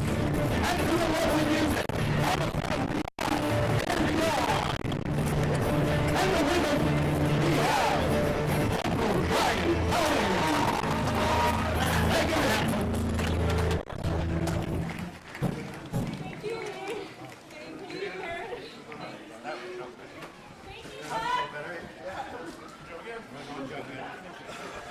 Hey, give him a hand, folks. One of the things, Buck, my dancing partner, we actually did a TikTok video this past fall together. He actually taught me a couple changes too.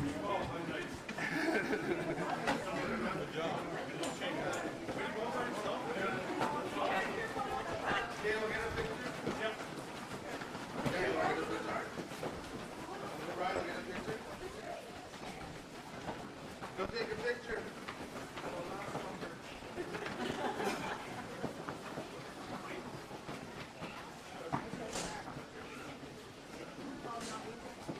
Well, you can give it to her and then come on in. I'll take her and then come in.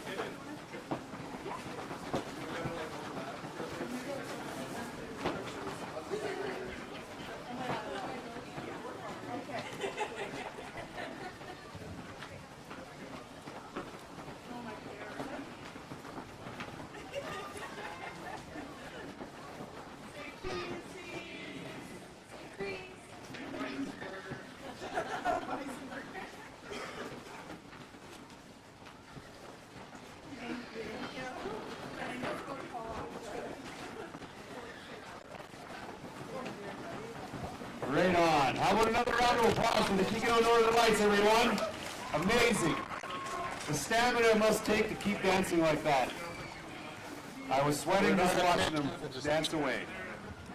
I wonder, are Kyle, oh yeah, Kyle and Dalen, yeah, we could invite them up now. So right now, we're going to invite up Kyle Deschelets and Dalen Lewis. Kyle Deschelets is from Lac La Biche. He and his band, Kyle Deschelets and Legacy, travel through Turtle Island, sharing their gifts of music and song with others. With him sharing his talented fiddling is Dalen Lewis, Dale also performs with the High Limit Band. Probably take them a few moments to get set up, folks, so just be patient with them. And I do ask that those of you that are out there enjoying the festivities, if you do have some trash with you, I just ask, could you please just put the trash in the trash receptacles? And they're located around the park.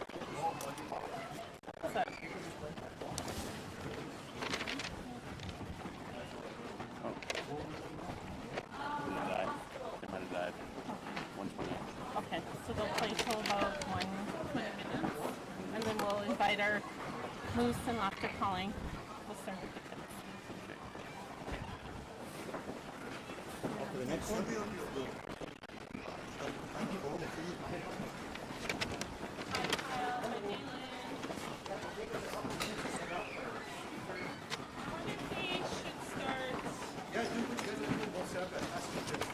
Okay. Hi,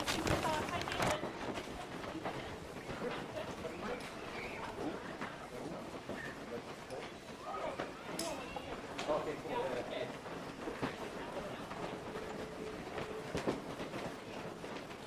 I wonder if we should start with the laughter, the moose calling. But I need to get the judges set up first. Sorry.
Laughing contest?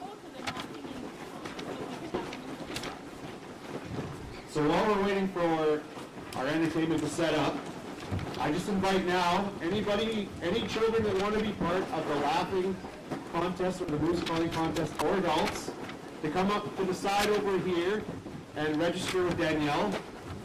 So when we get to that part of the program, we can make it run along a little more smoothly. I'm pretty sure Chief Kokatilla said that he was going to be part of the moose calling contest as well.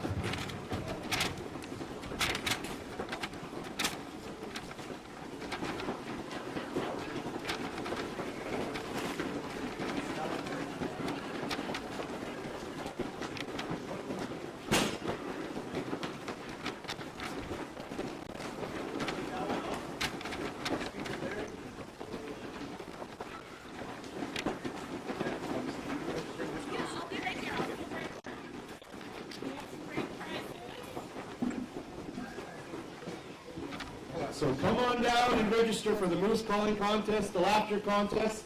We have some great prizes. Come on down and see Danielle.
An added thing for today as well, there will be some young people going around handing out feast bundles. So with the flag raising that happened earlier this week, traditionally when we go to events, we bring feast bundles with us. So we place our food, our plates out, and then everyone comes and serves you food. And those are the plates that you use to eat off of. And as someone who's been to many different ceremonies across this province, once you receive your feast bundle, the most important thing you can put inside, salt and pepper. And if you have salt and pepper in your feasting bag, it's a great conversation starter for anybody next to you because someone always forgets.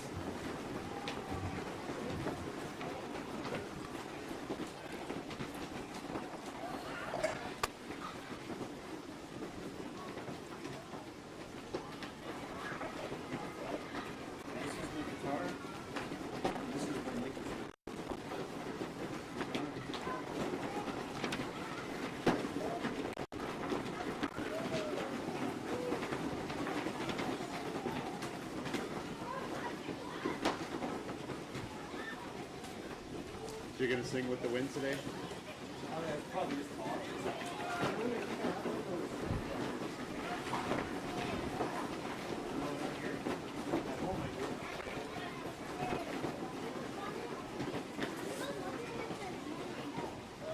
For which? I don't know what the prizes are. Yeah. Just sign up anyway and have some fun. Come over here and see Danielle.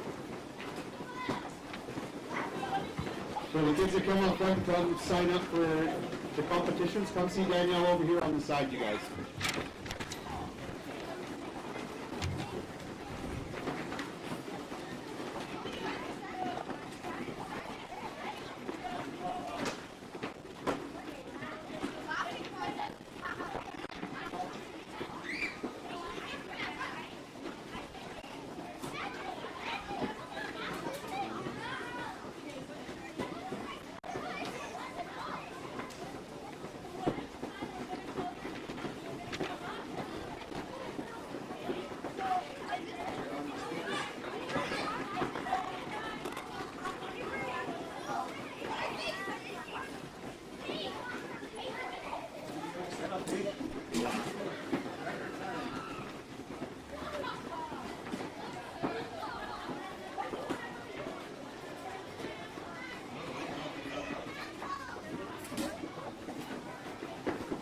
No power?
check, 1, 2.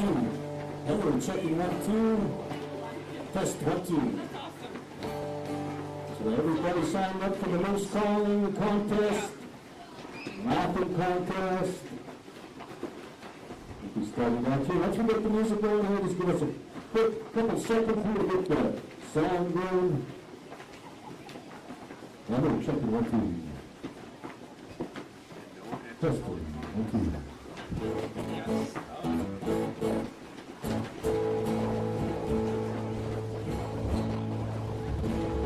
Check 1, 2.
Enjoyed yourself so far?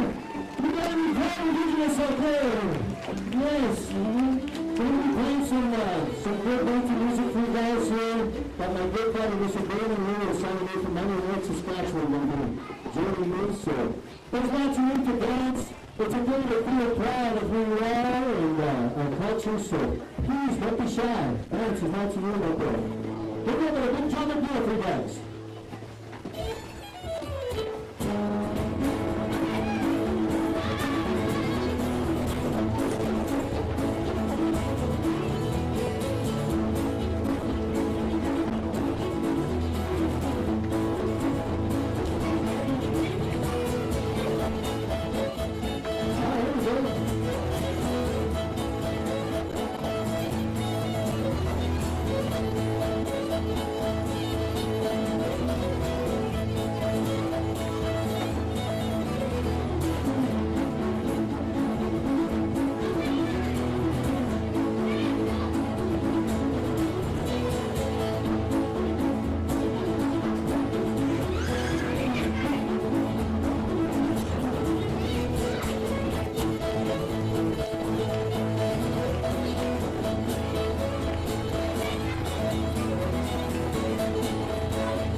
That's awesome. Yes, don't be shy. It's a little bit proud. It's awesome. It makes me really proud to see all the young folks dancing and getting ready to the G mode.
awesome job on the folks. Well, she's going to be playing at Red Hills Casino. If you guys are in the area, we're going so far, and yes, awesome play, good friend of mine. Woohoo! Can I just say one thing? Right after Kyle and Dalen share their talents with us, we're going to move into our laughing and moose calling contest. We invite you to register if you're an adult who wants to participate in the moose calling contest, because right now we only have time for the blue tom. So if you would like to register, please see President Broadbent to my left. I see some moose callers right in the back there. I see Donald Lawandale right there. He should register. Victor, Parker, come on, I'm into it. Not a little bit. Moose callers, come on, don't be shy, guys. We've got some good prizes, so come sign up. Hello, Untitled Chapter, come we'll shoot with you guys.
For you guys.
Before we close out on this part of the entertainment, we do have a birthday gentleman in the crowd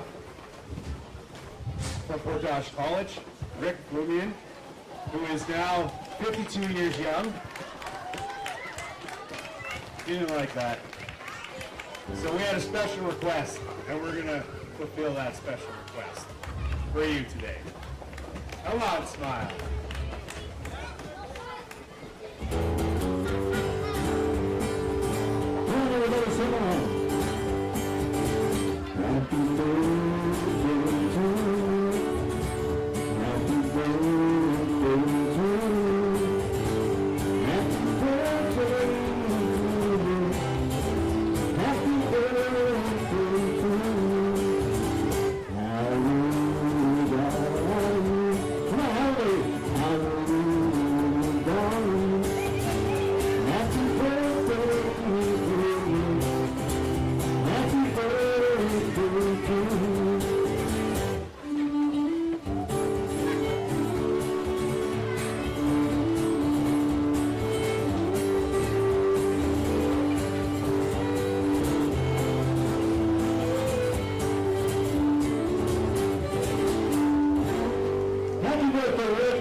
All right, here's the last song for the afternoon. Thank you guys so much for sticking around. I'm Kyle Rosenberg. This is Damon Lewis.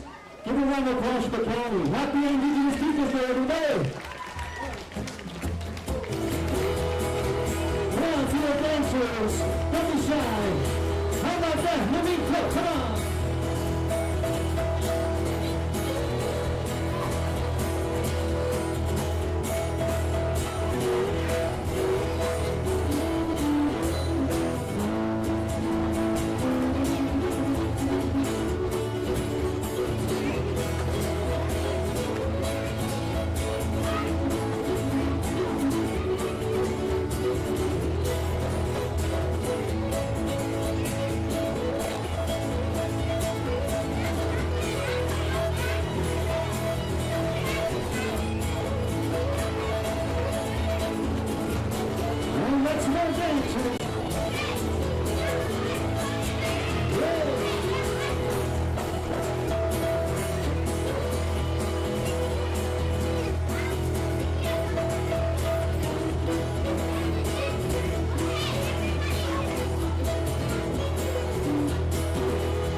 Thank you guys so much. Happy Indigenous Peoples Day. I'm Kyle Rosenberg, Damon Lewis. Thank you guys so much. Be proud of who you are. See you guys next time.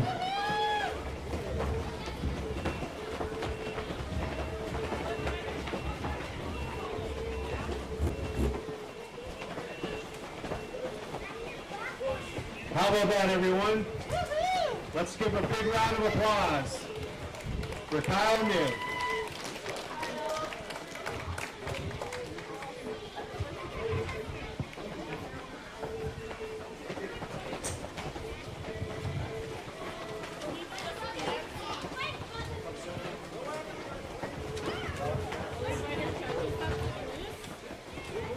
We'll invite all of our judges up. I see most of them have already taken their spots to judge the moose calling.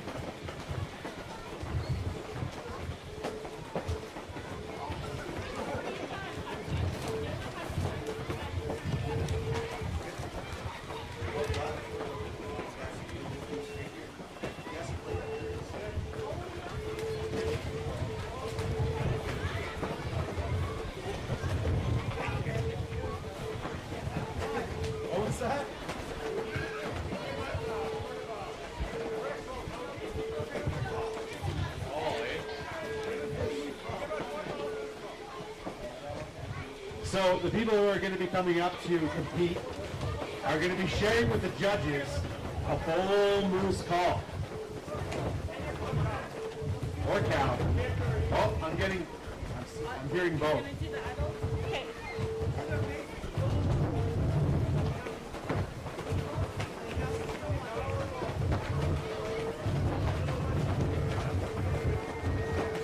Usually when we step out into the cut line, we lay down our tobacco, and we look down the cut line one way or the other, and it's done! And they usually come out of the bush.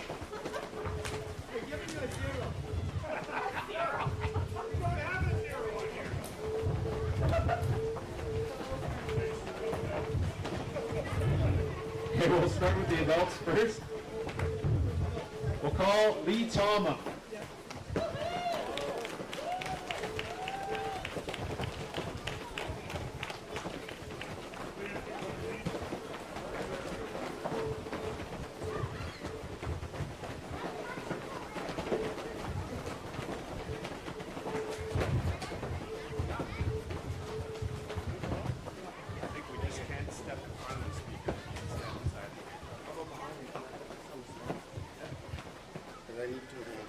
Two hands? Yeah.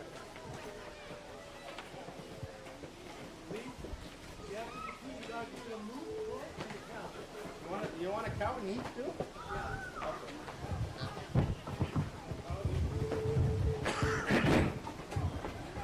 Okay, I'm going to try this for you folks. We hunt every year in Kikino. We go in the bush there and behind my house on 36, and we do a lot of calling. There's a lot of different ways of calling. But I was taught by my mushroom, and I see some experienced moose callers in the crowd. Mr. Dominic over there is a very experienced hunter and moose caller. So I was taught as a kid to call two long cows. And the way my mushroom used to say is, you got to call them long distance. So anything in a 2-mile radius, if there's a moose around here, we better get security because they might be coming in after these calls. So keep the kids close.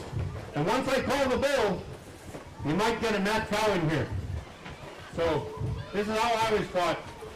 And for the cow, it's 2 long calls, and then I'll follow up with a bull. So I was taught you got to take this call from deep in your belly and push it out in one motion without trying to vibrate your voice or your call, right? But one clean call.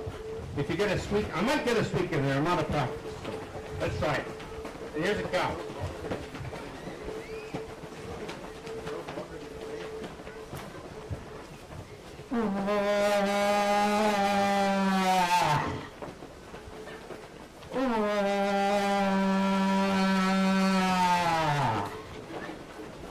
Little squeaky, but like I said, I'm out of practice. So you got to do that little push at the end. And that's 2 long cow calls.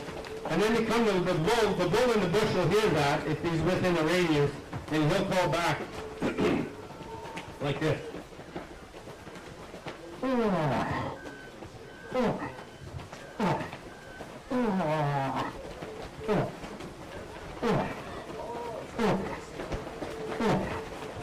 And that'll be the bull call. Again, I'm out of practice.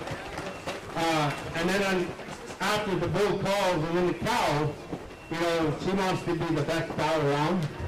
So she wants the bull, so she's going to do I'll try a cow and heat.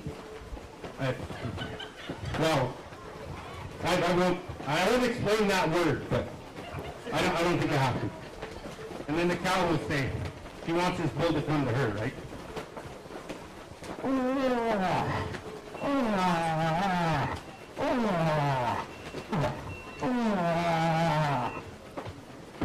There you go.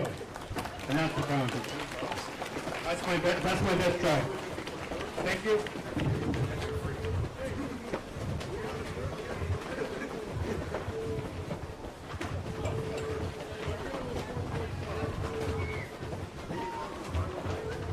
Next up for the adult category, we'll call Rose.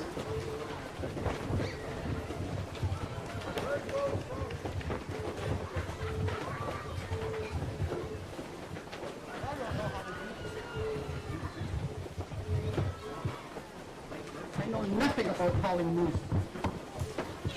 Just heard it. I'll do what I've heard, okay? Hang on.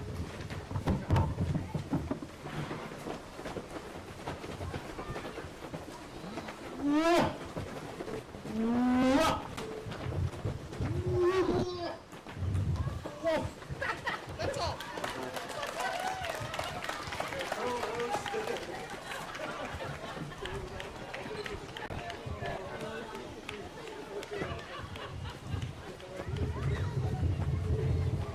So I'm not sure if he's going to be able to judge himself, but the birthday boy's name was on the list. So Rick, you're up. You can blame one of your children, I'm pretty sure.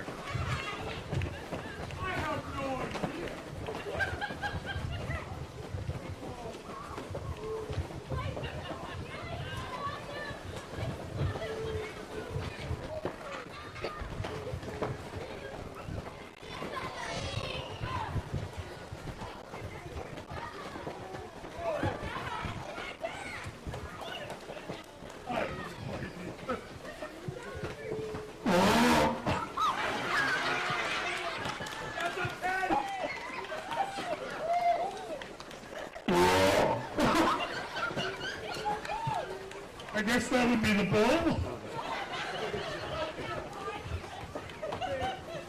And this is the cow.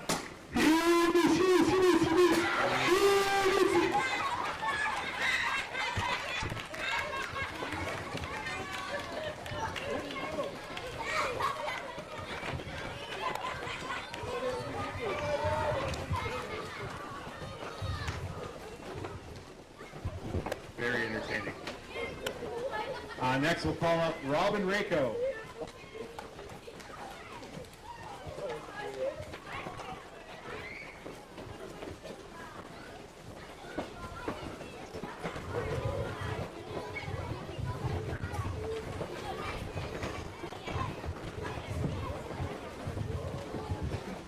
Well, I guess I'll do the cow call first, because that's normally part of the office when you call it moose.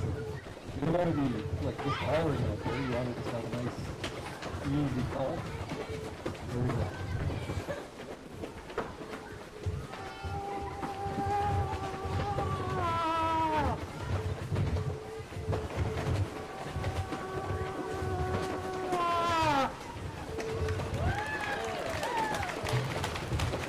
Do you want a quick call now?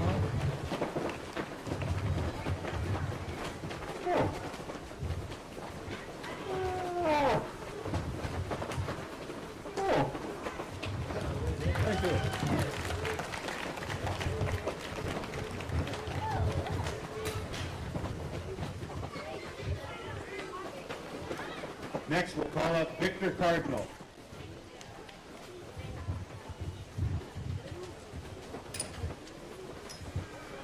Do we have a Vic Cardinal here?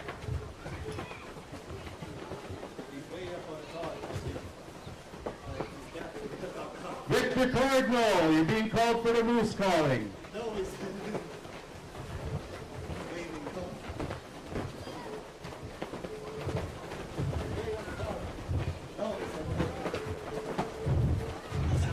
I think he does his moose call by sign language. He's waving his arms at me.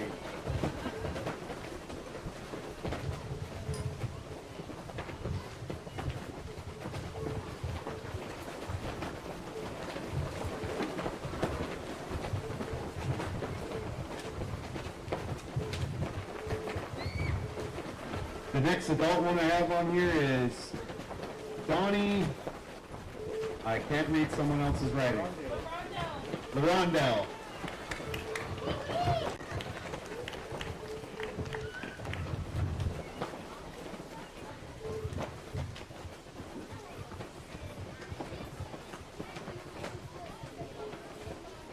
Thanks everybody. Happy Aboriginal weekend.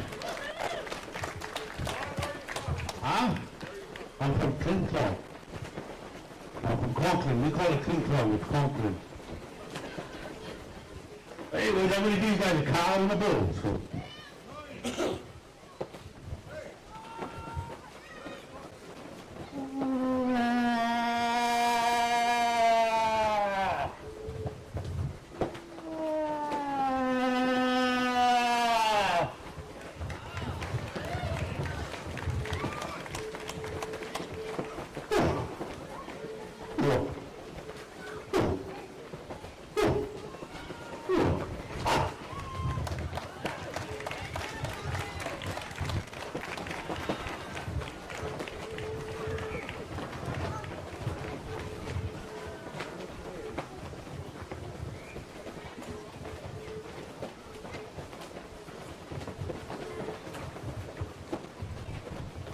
So that concludes the amount of adults we have. So now we'll move on to the kids category for the moose call. I think it's Diedrich. Diedrich.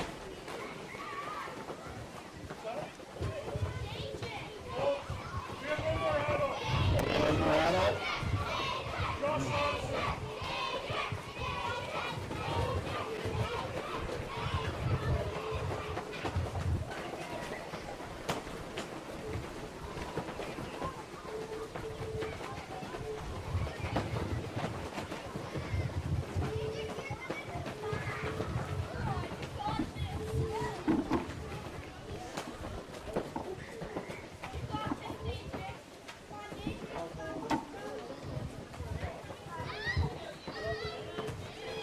Let her rip, buddy. Do a moose call.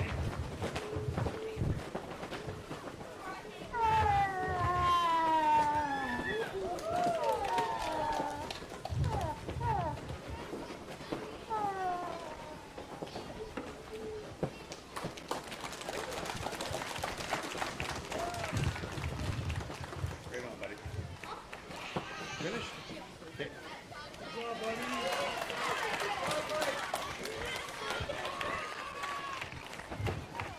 Next for the kids, we'll call up Paisley.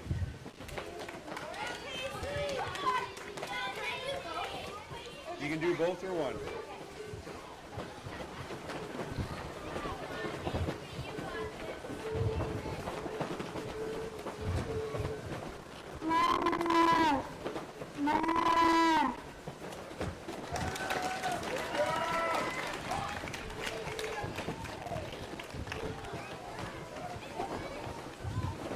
Next on the list is Kate.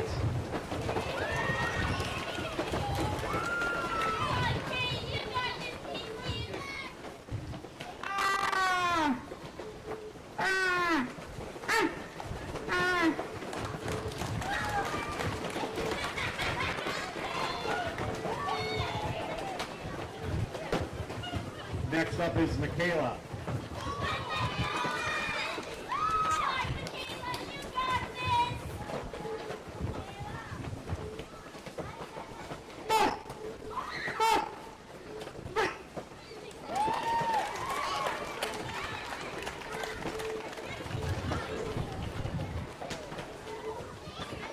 Next up we have Grady.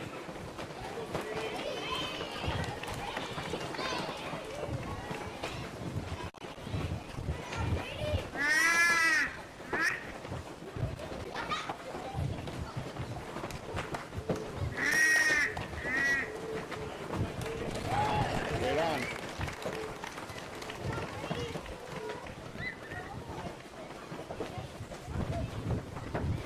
I think it's Ian.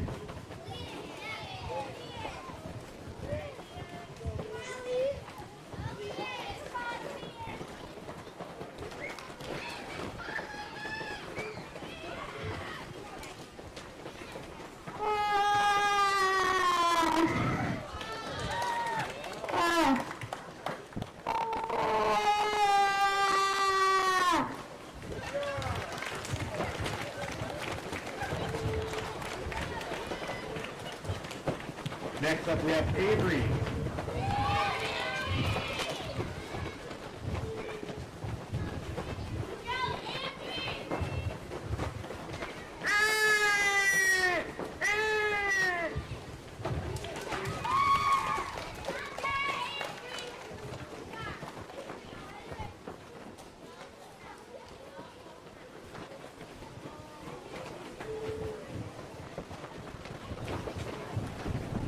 I don't know how to pronounce this name. D-E-H-R-O-I-C.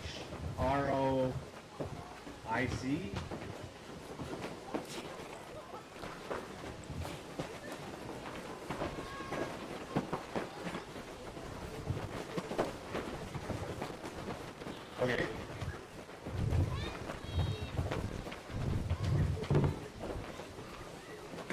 How about Kaylin?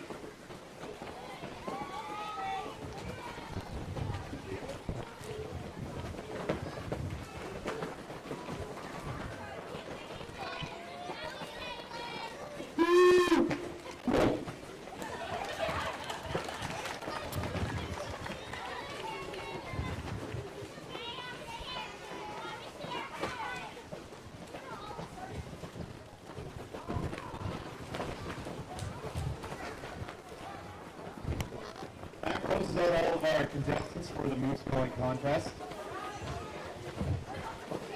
Oh, I believe you wanted to go. We got one more addition to the adults. He's got a fan club, folks.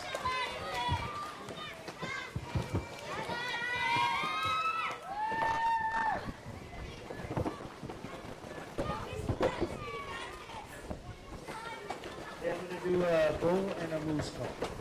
Start with the bull.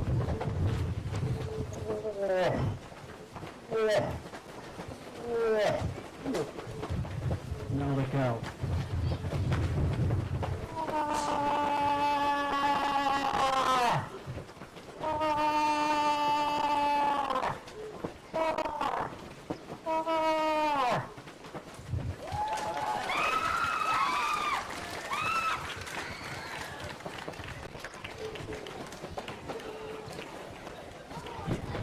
I don't want to be a judge today. Okay, that closes out everyone that signed up for the moose calling contest. We'll move on to the laughter contest. Who wants the adults to go first? I guess the adults are going to go first. So, for the laughter contest, I will call... Oh, you have different judges for the laughter? Okay. We'll let the judges get into place. So as we move into the laughter contest, just show your best laugh.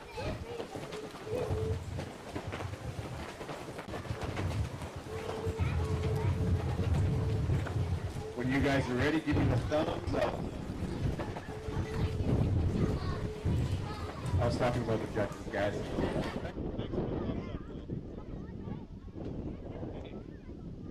First for the adults, call Gabby up.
Next up for the adults is Josh Ladison.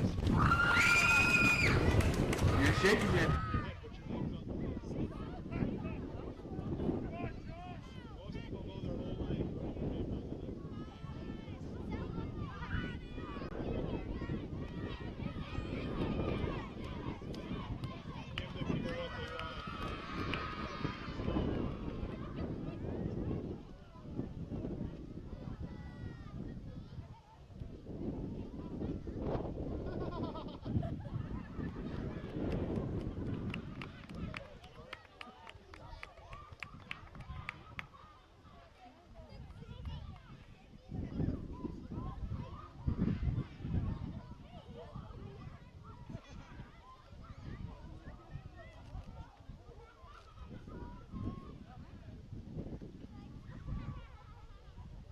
Next up for the adult portion of laughter, Alex Fuller.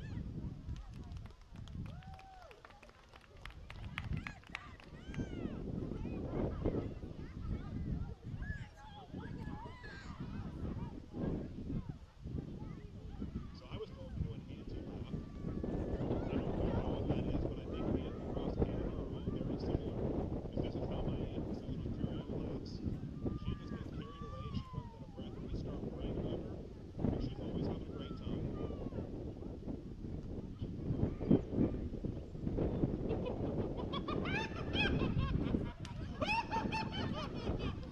But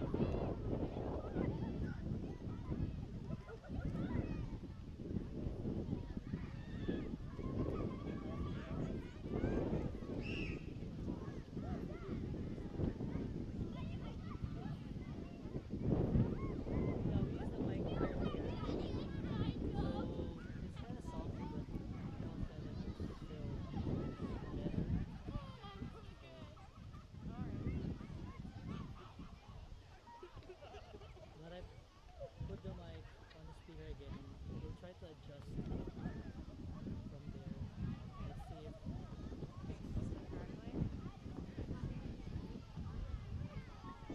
We had some last minute additions for the it's kind of overlapping, so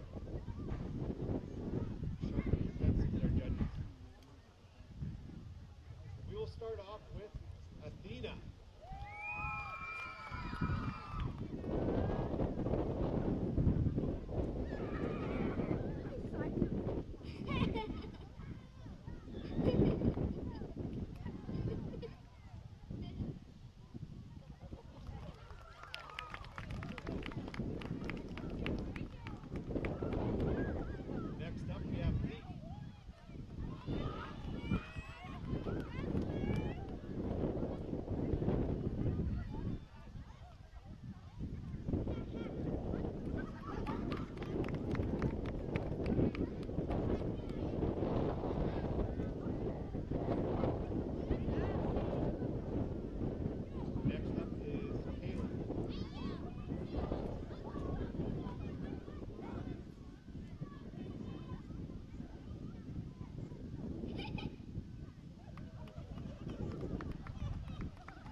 Avery.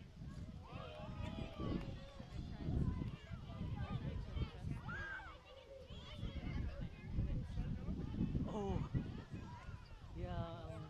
That's why I always try to.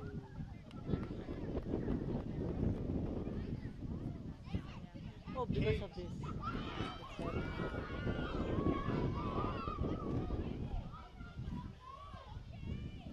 It's heavy.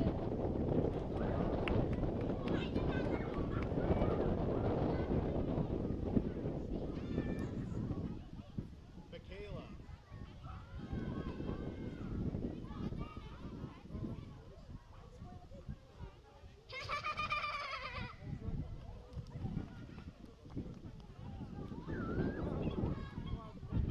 Paisley.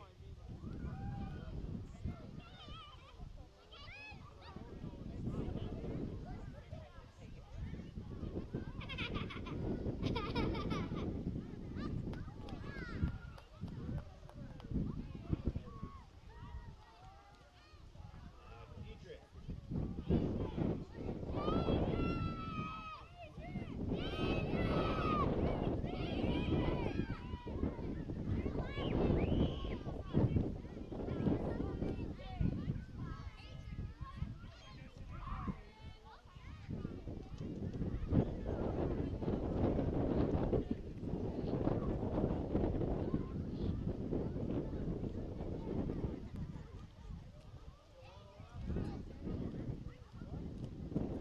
Did I forget anybody?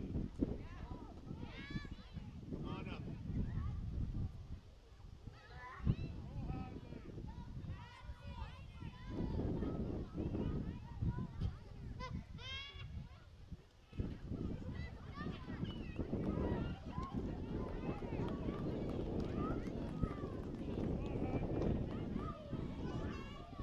That was a very animated one.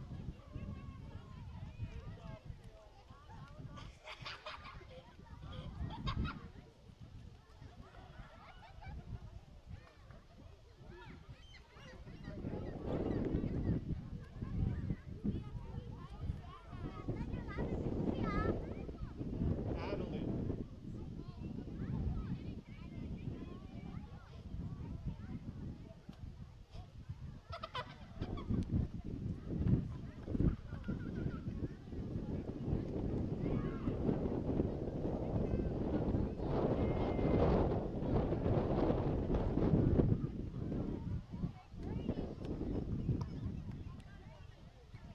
Hyder.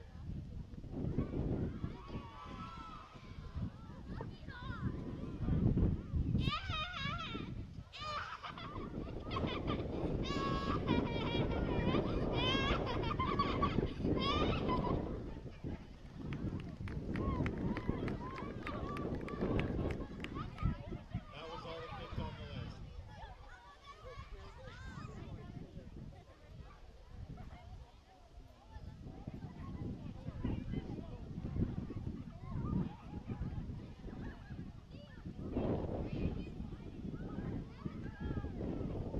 Okay, we have our winners for the Moose Calling Contest. For the children category, our first place is Liam. Come on up and get your prize. Over to the side here.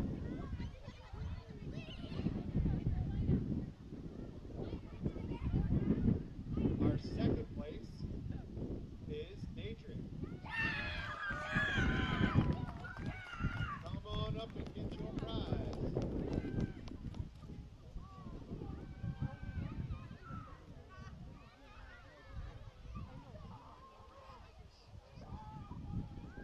For the adults, for first place for the Moose Calling Contest, Robin Rako.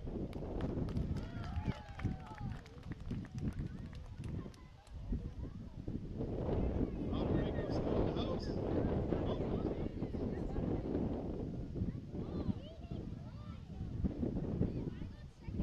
As he's on his way down here for second place for the Moose Calling Contest, Donnie Larondale.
prepared for historical and monumental flag raising ceremony this past Tuesday.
applause